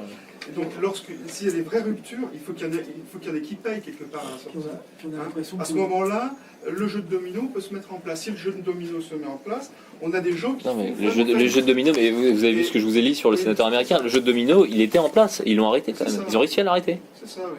Et ils l'ont arrêté pourquoi? Parce qu'ils ont créé beaucoup de monnaie, parce que la puissance publique a dit attendez, telle banque on va la sauver, etc. Ils ont fait une erreur en laissant tomber une banque d'affaires, mais une erreur. Enfin, ils ont fait une erreur. Oui, non, je suis d'accord, mais donc il n'aurait pas dû laisser tomber la fameuse banque. Ça, S'il l'avait pas fait, il n'y aurait pas eu cette crise financière. Poser la question du coup des Alors, monopoles pourquoi ils l'ont laissé privés, tomber les monopoles privés en rapport avec Pourquoi ils l'ont les... laissé tomber? C'est une bonne question. Il y en a qui disent bah, il y a une redistribution, c'est une très grande banque d'affaires, que les gens de la Fed, c'était plutôt des gens de Goldman et de ses concurrents, et que voilà, c'est ce qui se dit. Du coup, au début, vous avez parlé des monopoles privés. Du coup, la question, c'est quelle est la collusion qui existe entre les monopoles privés et les créateurs de monnaie? Ah bah oui, les monopoles privés du type Bouygues, Altis. Bah, du coup, est-ce qu'on a un peu des noms Les sur, trahis. sur les, Bah, en les fait, grandes familles qui ils prêtent ont- de l'argent ah, et celles qui détiennent aussi le pouvoir industriel et je veux dire la création de richesse. bah, je pense que dans le monde occidental, et là je ne parlais que du monde occidental, parce que ce que je viens de dire, ça se passe en Chine. La Chine, comment ils ont pu bétonner toute leur côte? J'étais en Chine, c'est effroyable. Enfin, toute la côte est bétonnée sur 500 km parce que ils ont aussi fait jouer le marché de la dette, hein, en yuan. Mais Si on prend le bouquin par exemple, de Stas Smolitz, ouais, voilà. Alors, sur la Fed, ouais, voilà, ouais. Alors, moi, ce qui m'intéresse le plus, c'est l'Europe occidentale. Mais effectivement, l'Europe occidentale est quand même. complètement lié à ce qui se passe à la Fed en même temps. Il y a une américanisation des circuits de financement en fait dès la sortie de la guerre. Oui, Avec tout le à plan l'heure, vous Marshall. parliez de la création de la City, vous n'avez pas donné la date. C'est quoi? C'est au moment de Guillaume d'Orange. Il y a pas- voilà, c'est C'est ça, la on est à période. fin 17e, Guillaume d'Orange toute fin qui 17e. rend allégeance à ceux qui l'ont aidé à venir prendre le trône d'Angleterre. Ouais, alors Non, il n'y a pas des petites histoires comme ça aussi derrière? Il y a des prêteurs. il y a qui est capable de mettre en prison? Aussi, hein. C'est pas la Société Générale. Donc moi je pense que c'est une relation incestueuse en fait. On n'est pas dans du je pense que c'est une relation incestueuse. Voilà. Encore une fois, l'État a la capacité et le pouvoir de dire stop, non, c'est moi qui décide. Ah, il a la capacité. S'il n'y avait pas eu cette loi de 73, il se refinancerait auprès de sa banque centrale. Mais cette loi de 73, elle vient d'où? Elle vient d'une volonté de couper les gouvernements de leur propre banque C'est centrale. une soumission au pouvoir financier. Si on lit les lettres dans Anthony Sutton, il parle des lettres qui s'échangent entre justement la Banque d'Angleterre, les grandes familles d'Angleterre et les États-Unis. Ils disent très bien qu'à partir du moment où ils vont arriver à prendre possession de la création monétaire, ils vont corrompre la politique à tout va. Oui, alors ça, c'est la fameuse phrase qui est attribuée. Non, mais alors il y a une phrase qui est attribuée. Alors ça, j'ai jamais pu mettre la main sur l'origine, donc c'est pour ça que je la mets même pas dans le bouquin. Mais qui est pas fausse, c'est vrai, qui est attribuée au premier Rothschild qui a fondé sa banque. Prenez le contrôle de la monnaie d'un État et je me fiche de qui fait ses lois. Bah, c'est vrai, non, c'est vrai, c'est pas complètement faux. Mais néanmoins, donc je ne sais pas s'il l'a dit, ça j'ai plus l'impression que ça tient de la légende, mais néanmoins, c'est pas complètement faux. On entend par exemple dans une biographie de David Rockefeller qui dit qu'en gros, si on arrivera à l'instigation de leur gouvernance par un consensus politique, on a dit organisé par la peur, ou par un chaos général social, on peut imaginer que pour l'instant, ils font tenir, comme disait le monsieur, ils font tenir le système parce qu'ils ont envie de le laisser tenir, mais si à un moment donné, ils sentent qu'il faut le laisser tomber, ils le laisseront tomber. En fait, ce qu'il faut, c'est recentrer le débat. Oui, mais attendez, non, mais là, en fait, on parle. Non, mais c'est vrai. Moi, je parlais déjà comment fonctionne le système pour bien comprendre, parce qu'il fonctionne maintenant quasiment partout comme ça. Après, si on parle que de la France et de l'Europe occidentale, oui, la France et l'Europe occidentale, on est sous dépendance depuis la guerre. On s'est fait écraser, voilà. Donc tout à l'heure, on parlait des armées américaines en Allemagne. Bon, il y a encore plein de soldats américains en Allemagne. C'est quand même Et il y a eu, en effet, une américanisation des circuits de financement en France, en Allemagne, en Italie, en Grande-Bretagne. Enfin, pas en Grande-Bretagne, mais dès l'après 45. Hein, le plan Marshall, c'est des niveaux de PIB que j'ai pas en tête, mais c'est 2-3% du PIB, c'est énorme. Américanisation des circuits de financement, dollarisation des circuits de financement, qui nous rendent sous dépendance indirecte, effectivement, de la politique de la Fed. Et après, qui dirige la Fed et le pouvoir américain? C'est pas le sujet de mon central. Enfin, je pense que on peut toujours aller plus loin, bien sûr, mais il y a un moment, nous, on est en France, on est à Paris, mais qui dirige tout à fait le pouvoir américain? Alors là, je suis d'accord. Les États-Unis, c'est pas pour moi, je pense que c'est un pays institutionnel. C'est-à-dire, il n'y a pas d'institution. À chaque fois, on parle, oui, la justice, etc. La réserve fédérale, quand même, il a été mis en place Par des pour court-circuiter la Constitution américaine. Par des monopoles privés, voilà, exactement. Par des gigantesques monopoles privés. C'est un pays qui s'est développé sur ces monopoles privés, largement. On a quand même des chiffres. Il y a eu un bras de fer énorme tout le 19e siècle. Voilà, exactement, tout le Un bras de 19e, fer ouais, énorme c'est vrai. entre les privés et C'est vrai, c'est vrai. Et début 20e, certains monopoles ont acquis un poids tellement gigantesque qu'ils finissent par imposer, je pense, effectivement, leur vue. Ouais. Tout à fait. C'est vrai qu'au 19e, encore une fois, ça c'est effectivement, c'est les bouquins de Moline, c'est tout, sont très bons. Il y a eu là-bas un bras de fer terrible. Moi, je m'intéresse plus à ce qui se passait ici, quoi. Mais effectivement, aujourd'hui, à partir du moment où on est toujours sur une tendance américaine depuis 1945, il faut analyser qui détient le pouvoir aux États-Unis. Et ben, qui détient le pouvoir aux États-Unis? Oui, ce sont largement les banques qui sont actionnaires de la Banque centrale américaine. Et notamment de la Banque centrale de la Fed de New York, parce qu'il y a différentes entités régionales, mais la plus puissante, c'est la Fed de New York. Non, mais complètement, tout à fait. Du coup, la question, c'est que si ceux qui ont été générateurs de richesse, surtout par le développement industriel, sont devenus ceux qui ont créé la monnaie, entre guillemets, libre à eux d'annuler la dette à la limite quand ils veulent, parce qu'ils peuvent recréer de la richesse derrière, théoriquement. Je veux dire, Annuler de la dette, c'est juste un enjeu, on va dire, une pression qu'ils arrivent à orchestré sur le pouvoir politique. Mais sur le pouvoir, sur le pouvoir politique, mais en même temps le pouvoir politique, il a tout à fait l'occasion de dire non, attendez, moi je me refinance directement auprès de ma banque centrale. C'est moi qui ai mis en place la loi sur le cours légal, sur la monnaie légale, donc je vois pas pourquoi je devrais passer par vous. Oui, mais Il le fait pas. Il le fait pas. Bah, ça serait pas. de faire ça. C'est ce qu'il faudrait faire. Mais c'est pour ça que j'ai rappelé la mort de Kennedy, parce que c'était tellement un point sensible. C'est le point sensible. Vous l'avez dit vous-même. Créer de la monnaie, c'est tellement simple qu'on n'arrive pas à y croire. C'est simplissime, mais il suffit de. Voilà. Mais encore faut-il avoir le pouvoir, c'est souverain. Donc là est l'enjeu. Ce qui est intéressant, c'est que effectivement savoir qui détient le pouvoir monétaire aux États-Unis, Au Vatican, il y avait des cartes de crédit ne marchaient plus quand Benoît Oui, XVI ils ont était failli au pouvoir. bloquer le Alors ouais, j'ai appris ça. Histoire Ouais. curieuse, C'était hein. horrible. J'ai appris ça, c'était dingue. Ouais, Non, on suit curieux, ça, hein. c'était oui. Alors carte de crédit, c'est encore autre chose, c'est un système de Ils avaient paiement. bloqué le Vatican. Mais c'est deux sociétés Parce qu'ils américaines. espéraient qu'ils rentrent dans le système aussi, qu'ils puissent. Je sais pas comment ça s'est constate, réglé. je Hein. constate. Ouais, non, mais c'est extraordinaire ça, effectivement j'ai appris ça. C'est deux sociétés américaines, Visa et Mastercard, qui, enfin par exemple Visa, qui sont notamment détenues par des banques, et qui dirigent une bonne partie effectivement du système de paiement par carte de crédit. Mais ça y est, là il y a la Chine, la Russie qui mettent des systèmes de paiement parallèles. Mais est-ce que le système peut s'effondrer quand même un jour, s'effondrer totalement, et un jour qu'il y a est-ce qu'il y a un risque d'effondrement comme Mais moi, un surtout, collapsus quoi. oui, mais en dehors de l'effondrement, Je sais pas. c'est qu'on revienne quand même aux fondamentaux de l'économie. Les banquiers, on leur avait demandé quoi? Même aux États-Unis, puisqu'on parle des États-Unis, lorsque les premières banques se sont mises en place, les gens, pourquoi? C'était par sécurité, parce qu'ils étaient dans un pays neuf, il y avait toujours le danger. Donc, ils plaçaient chez ces personnes qui se disaient Oui. banquiers l'argent pour le leur garder. Mais ça, On leur ça demandait a de changé gérer depuis longtemps. ça en pères de famille, on leur demandait pas de nous créer une dette, de devenir ensuite des gens tellement importants que ceux qui cultivent, ceux qui produisent, ceux qui enseignent, c'est-à-dire les richesses ne comptent plus à côté simplement d'une monnaie, de la monnaie papier. Parce qu'il faudrait repenser Et à même l'Écossais, électronique. l'eau, qui est venu, parce qu'il ne faut pas oublier qu'au XVIIIe siècle, en France, il y a le fameux lot qui a quand même mis une sacrée pagaille. Hein. Là où la France était un pays très bien géré, il est venu leur expliquer qu'avec du papier, vous pouviez, les petits assignats, c'était comme de l'argent, c'était comme de l'or. Il y a des gens, en effet, qui se sont enrichis très très vite, mais ils ont quand même mis une partie de l'économie française par terre. Oui.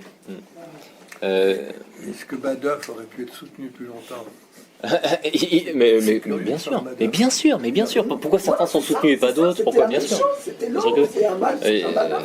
Là, ce que fait Altis, ça ressemble un peu à du. Actif, Mais enfin, c'est pas exactement pareil, mais. Est-ce qu'il est vrai que sous Sarkozy, un tiers de l'encaisse or de la Banque de France a été vendu à très bas prix aux États-Unis, mais je ne sais pas à qui. En fait, il a été donc effectivement Sarkozy a vendu 20% des réserves métalliques de la Banque de France. La demande des Américains. Est-ce qu'il avait le droit? Et d'ailleurs, le futur Premier ministre britannique avait fait la même chose, et les deux sont devenus l'un Premier ministre britannique et l'autre président de la République. Ils avaient de bons soutiens.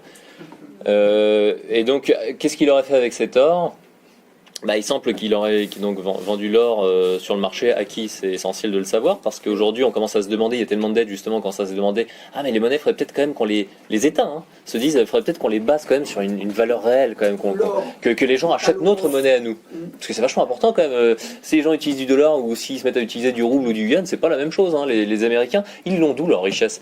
À chaque fois on nous parle, bah oui, tous nos jeunes ils vont faire des masters ou carrément travailler dans la Silicon Valley, machin chose, parce qu'ils ont des bons salaires. Mais pourquoi ils ont des meilleurs salaires? Parce que l'ensemble du monde recycle les dollars américains dans les fonds américains. Le dollar, effectivement, on peut pas l'utiliser ici en France. Ça n'a aucune valeur à Bonn, aucune valeur à Moscou, aucune valeur. Et donc immédiatement, il est recyclé, soit dans les bons du Trésor américain, donc l'État fédéral, donc on le finance, soit dans les fonds et dans l'économie américaine. C'est pour ça qu'ils ont des salaires meilleurs. C'est pas, on dit le miracle, mais c'est d'abord une question de sous. Voilà, le dollar s'est imposé, c'est comme ça. S'il vous plaît, c'est Sarkozy lui-même en personne qui a décidé qu'on vendait. Mais je crois que c'était à l'époque où il était ministre du budget, donc ouais. C'est lui qui en a décidé. Oui. Et ce qu'il aurait fait, donc, c'est qu'il aurait pris, ce qu'on suppose, c'est logique, il aurait vendu ça donc en dollars, et avec les dollars reçus, il aurait mis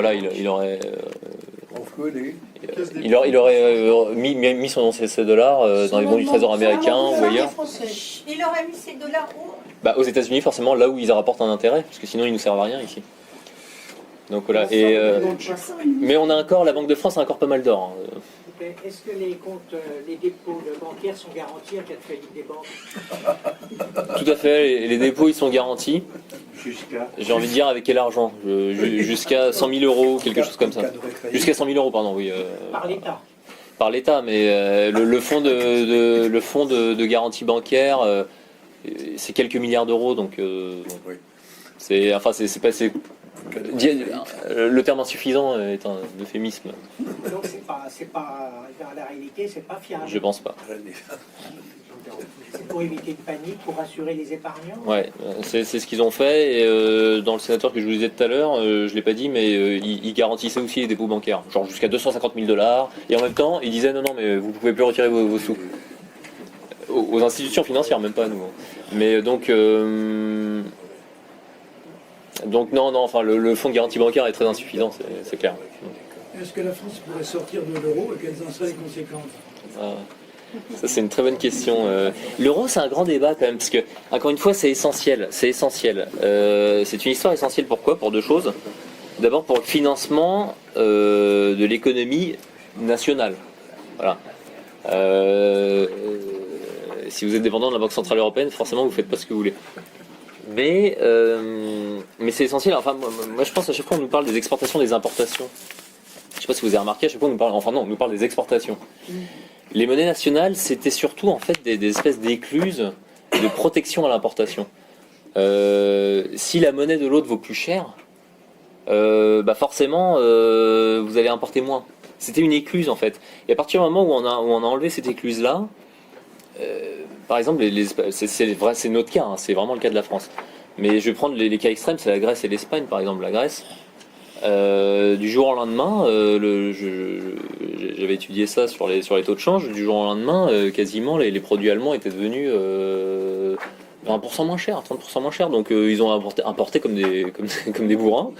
Et donc ça détruit tout le tissu industriel grec. Le rare tissu qui restait.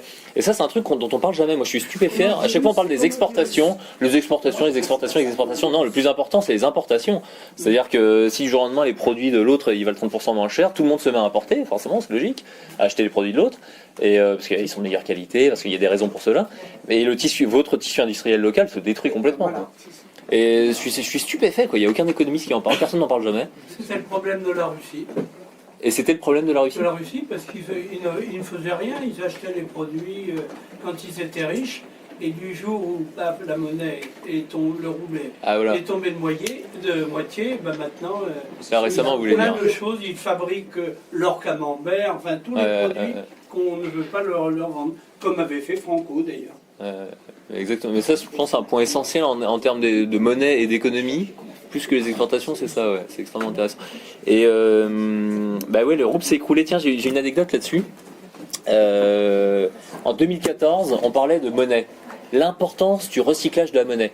si vous utilisez la monnaie de votre État, enfin si on utilise la monnaie de votre État, de votre puissance publique, aujourd'hui la monnaie n'est plus libre, eh bien, on va refinancer, on va placer l'argent dans votre pays. Donc c'est absolument essentiel. Les États-Unis se sont imposés comme ça. Le dollar s'est imposé dès 1945. L'URSS c'était une zone relativement fermée, collectiviste aussi. Enfin bref, personne n'utilisait le rouble. Et donc voilà, donc le monde entier utilisait le dollar. Donc les États-Unis, leur puissance militaire, leur puissance financière, leur puissance économique, elle vient largement de là. Moi, à chaque fois, je suis mort de... Enfin, quand les libéraux disent oui, mais c'est parce qu'ils ont des fonds de pension, mais non, c'est pas ça. Si BlackRock il a 3000 milliards de dollars sous gestion, c'est parce que les Français ils ont 150 milliards de dollars, ils savent pas quoi en faire, ils les mettent chez BlackRock. Les Chinois ils en ont 150 milliards, ils les mettent chez BlackRock, etc. Et tout le monde a besoin de dollars. Aujourd'hui, vous voulez acheter du pétrole, vous ne pouvez l'acheter qu'avec du dollar. Vous voulez acheter des matières premières, le marché est en dollars. À partir du moment où tout le monde a du dollar, vous êtes obligé d'en avoir. Ça s'est imposé comme ça, c'est terrible, ça s'est imposé comme ça. Et aujourd'hui, c'est très difficile de passer outre. C'est pas comme des habitudes. Non, c'est pas une habitude, c'est un besoin, c'est pas une habitude du tout. À partir du moment où tout le monde en a, mais je veux dire, il y a encore aujourd'hui, par exemple, des institutions privées en Asie, pas en Chine, ils essayent d'éviter ça, mais enfin si, même en Chine d'ailleurs, qui s'endettent en dollars. Et pourquoi ? Parce qu'ils en ont besoin pour acheter leur cargaison, pour acheter le fuel, pour acheter tout ça. Le fuel, pardon, le pétrole sur les marchés internationaux, ils en ont besoin. Si tout le monde en a, vous faites comment pour vendre votre blé et acheter du blé ? Personne n'acceptera votre rouble, par exemple. Et il y a un truc très intéressant, c'est en 2014, Poutine a vraiment déclaré la guerre au dollar. Mais une guerre ouverte. Hein. Par exemple, il y a une grande banque publique, VTB, qui a dit, bon, bah maintenant, le gouvernement nous a dit, le but de la puissance publique, c'est de se passer du dollar dans nos transactions. Se passer du dollar dans nos transactions, c'est-à-dire qu'ils veulent échanger des roubles et des yuans entre la Chine et la Russie, échanger du réal brésilien, machin. Et pas du troc, non, échanger des monnaies. Donc les banques centrales créent de la monnaie et hop, ils en donnent en Russie. La banque centrale russe donne des roubles au Brésil et les deux s'échangent comme ça leur monnaie. Il y a un fonds monétaire qui les coiffe à eux. Et justement, ils sont en train d'en créer. C'est très intéressant. Voilà. Mais juste sur la chute du rouble, donc Poutine déclare vraiment une guerre ouverte. On parle beaucoup des Chinois, mais il a déclaré une guerre ouverte au G20 en septembre 2014. Incroyable, le ministre des Finances russe dit publiquement, mais les gars, il faut qu'on arrête d'utiliser du dollar. Ah ouais, bon, les Américains l'ont très mal pris. Hein. C'était consécutif aussi au refus d'acceptation de la proposition de Poutine pour le marché, l'ouverture du marché eurasiatique sur l'Europe. Les Américains ont... alors, il y avait ça, et puis il y avait plus simplement aussi que les États-Unis ont dit à Bruxelles, attendez, il faut arrêter de financer la Russie en dollars. Et ils étaient mal, ils se sont trouvés mal. Hein. Il y a des tas d'entreprises russes, Gazprom et tout même, qui se sont trouvés mal. Là. Et ils font comment, Gazprom, pour acheter la technologie dont ils ne disposent pas encore, etc. Et qui sont obligés d'acheter au Canada ou machin, ils achètent des machines en dollars, par exemple. Et donc voilà, donc il dit tout ça, vraiment guerre ouverte au dollar, c'est la première fois qu'on a vu ça depuis De Gaulle. Et De Gaulle, effectivement, j'en parle, c'est extraordinaire ce qu'il a fait. Il a tenu 3 ans. Il a tenu 3 ans. Non, mais c'est vrai, c'est intéressant parce que... Et en décembre, attaque spéculative sur le rouble. Donc j'ai appelé des analystes bancaires qui étudient le marché d'échange. Et on m'a dit non, on peut pas savoir qui a vendu du rouble. On peut vendre du rouble à crédit, on peut le vendre vous savez qu'on peut aujourd'hui sur le marché financier vendre des choses que vous n'avez pas encore, en fait, c'est de la vente à découvert. On peut le vendre aussi par le biais d'options. Bon bref, et il m'a dit c'est un marché peu liquide, il y a très peu de gens qui ont du rouble, donc quelques grosses ventes bien senties peuvent faire s'écrouler le marché. Il m'a pas dit du tout c'est un complot, tout ça. Et il m'a dit on sait pas d'où vient aussi ces ventes. On sait qu'il y a du rouble qui est sorti des dollars qui sont sortis de Russie, etc. Il y en a beaucoup. Mais on voyait, d'accord, le taux de change baissait normalement. Sauf qu'il y a eu plusieurs journées où tout d'un coup le rouble il s'est écroulé de 15%, c'était complètement improbable. Et donc l'idée c'est de se demander si effectivement ces attaques spéculatives ne venaient pas par exemple de banques américaines. Ouais. Et pourquoi ? Parce que qui voudra d'une monnaie qui s'écroule de 10% en un jour ? Personne ne veut utiliser ça. Et donc voilà, alors si les Indiens ils se prennent à faire la même chose, ils vont se dire bah ouais, nous aussi, on va attaquer d'autres monnaies, plus personne ne la voudra, là on aura de l'inflation à porter. Sauf si le Donc sauf si le politique est fort, ce que vous avez dit tout à l'heure.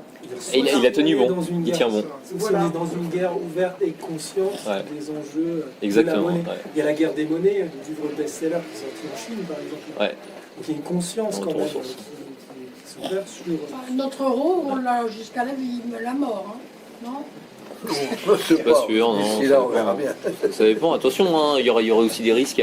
Est-ce que c'est une très bonne idée de... Enfin, c'est une question vraiment de souveraineté, c'est vrai. Hein. Après, il faut savoir ce qu'on veut, mais financièrement, bien sûr qu'il y aura un risque. Est-ce que la dégringolade du rouble n'est pas plutôt liée au fait qu'un certain nombre d'États, partenaires de la Russie en l'occurrence, n'ont pas forcément très bien joué le jeu? C'est-à-dire à la Chine, à l'Inde, au Brésil, à l'Argentine, à l'Afrique du Sud, en fait, est-ce que si tous ces pays-là, de concert, en fait, avaient vraiment respecté, en fait, les termes du partenariat Non, alors, quand il a déclaré justement la guerre au dollar, Poutine, ils ont seulement commencé à signer parfois des accords, parfois seulement à rendre effectifs des échanges de monnaie.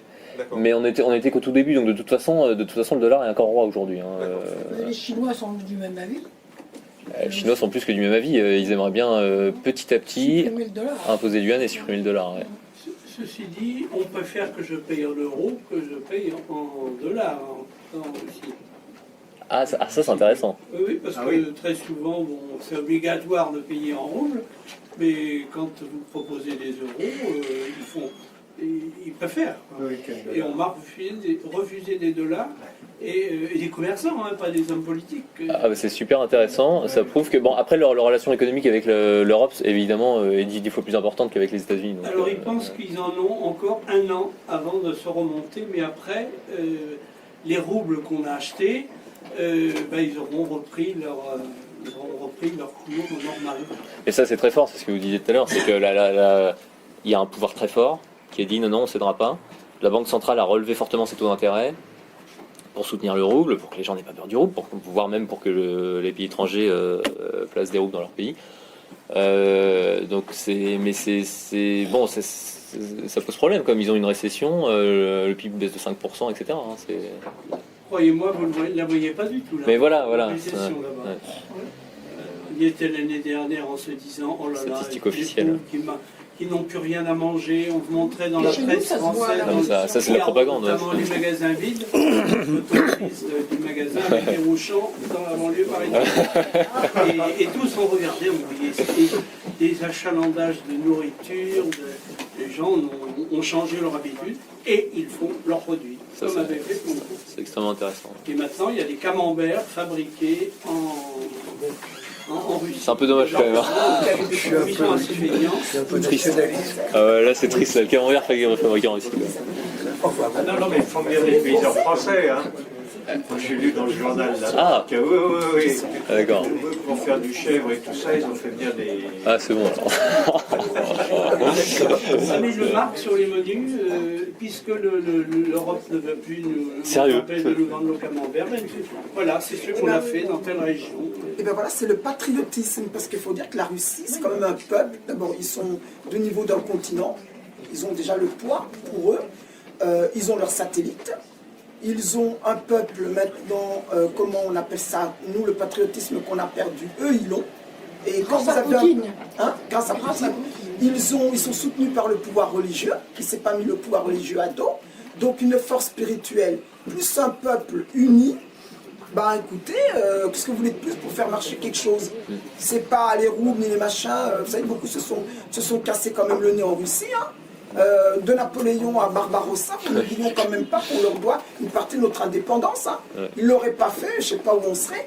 Et c'est des gens qui, comme on disait souvent, à moins 40, moins 50 degrés, ils peuvent manger de la glace, pendant que nous, on tremble à 10 degrés. Bon, ça, on est courageux aussi. Peuple, ça. Voilà, c'est un peuple qui est fait avec une autre patrie. Voilà. Et ça, le mental compte. Et le mental d'un Russe, je le vois autour de moi, ça n'a rien à voir avec nous. Hein. J'avais mon fils roumain encore au téléphone. Hier, c'est pas pareil ce qu'il me disait. Il me faisait presque retomber dans le bon sens.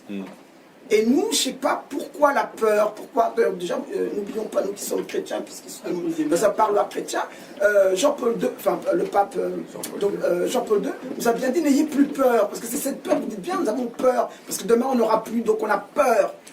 Et mon père m'avait toujours dit que l'économie, mon père m'avait toujours dit que l'économie, n'oublie pas ma fille, et la bourse c'est psychologique. Et c'est la peur. Je me demande toujours pourquoi mon père, parce que je t'ai dit qu'il disait, n'oublie jamais que l'histoire de la bourse, c'est de la psychologie et c'est la peur. Il y a quand même une entité directrice de la bourse, encore une fois, quand je dis la bourse, c'est action, obligation, oui, bien sûr, dette. Mais ça reste la banque centrale quand même. Donc, ça reste la banque centrale, ça reste, comme on l'appelle, des choses tangibles. Et vous avez bien vu que c'est eux-mêmes qui se sont mis hors la loi en étant plus, en ne faisant plus ce qui était leur corps de métier. Ils sont sortis de leur corps de métier. Et pourquoi? Pour intimider? Pour faire peur au peuple? Ou faire peur au pays? À du moment qu'ils sont sortis de leur corps de métier, eh ben, à un moment donné, il se peut que les peuples se ressaisissant, la peur n'existant plus, les Français voudront peut-être à un moment donné vouloir simplement être Français, et ils l'ont su, hein, depuis que la poule au pot, on savait très bien manger en France, hein. Les caves regorgent, il y a tout ce qu'il faut, on ne mourra pas de faim. L'Espagne non plus, le Portugal non plus, hein. Et les trois quarts des peuples de la Terre non plus. Hein. Non, mais après, évidemment, si par exemple il y a des velléités pour interdire les espèces, enfin, je veux dire, après, voilà, tout dépend ce que veut la population. Faut se battre pour. Si elle veut se battre contre ça, elle se bat contre ça. Si elle ne veut pas, elle se bat pas. Hein. C'est les échanges qui font ça. Vous savez, moi, je viens d'un pays, je suis originaire du Congo belge et de Kinshasa. Et c'est vrai qu'on avait connu le moment où, en effet, avec les échanges avec le dollar, parce qu'on discutait avec la première, le dollar était assez puissant.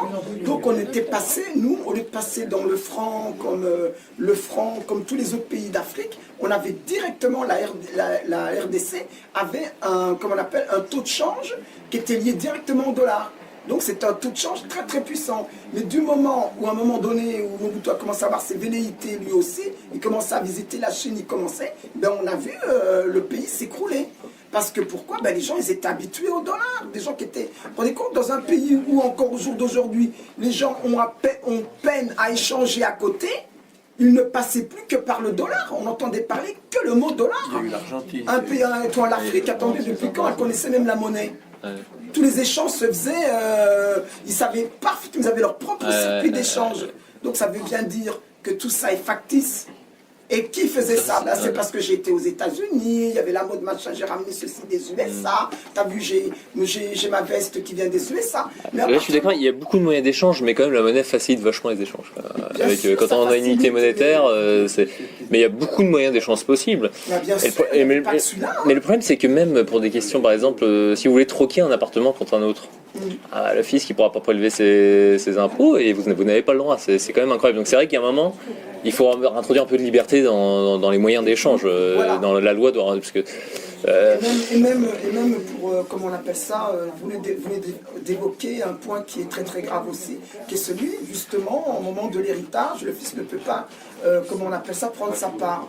On en est au point où les gens carrément lui disent c'est confiscatoire. On en est même au point, à l'heure actuelle, dans les échanges que je le vois autour de moi, lorsque l'État récupère une partie de, comment on appelle, de ce que les gens ont pu avoir comme patrimoine, ils finissent même par mettre en danger, comme on l'appelle, des familles. On a combien, je le sais parce que bon, j'ai été élu et moi je hurlais chaque fois, je disais monsieur le maire, écoutez, quand même, vous n'allez quand même pas préempter. Il dit oui, mais ils n'ont pas réussi à s'arranger. Ben moi, en fait, contre cette maison, ben nous, ils la vendent et ben moi je préempte parce que j'ai tel programme. On en vient à ce qu'on a des conflits politiques. Pourquoi? Parce que nous étions dans l'opposition. Je dis écoutez, laissez quand même un petit peu le privé. Ne faites plus que du social. Mais lui, il avait intérêt, puisque de toute façon, s'il est, comment on appelle ça, à la mort du père ou de la mère, eh ben, il vendait, les gamins n'avaient pas réussi à s'entendre, ils ne s'étaient pas fait les dons suffisamment tôt, et bien, à ce moment-là, en effet, vous avez l'État qui intervient. L'État, il intervient, et l'État, c'est qui? Souvent, c'est les communautés. Et le maire, qui est bien important, ben, il dit, ben, moi, ça, je préempte. Allez, et voilà, c'est comme ça que vous retrouvez des territoires qui sont complètement remodelés, des familles remodelées, parce que les territoires modelés aussi, les familles, et on retrouve un pays qu'on ne comprend pas toujours forcément. Les mairies préemptent même sans... Oui, je sais, même je sans, sais. sans conflit. Sans conflit, oui. Et ça, je sais que je me posais énormément, mais... Là, sur Paris, oui, il y a beaucoup de préemptions à moins 20, moins 30%. On a même préempté les bâtiments de l'église. Hein. Heureusement que les évêchés de Paris se sont levés. Hein. On le mettra en fin de mois. Les églises, pareil, à Saint-Rita, et ainsi de suite. Tout ce que vous n'utilisez pas, on va l'utiliser. On va réguler.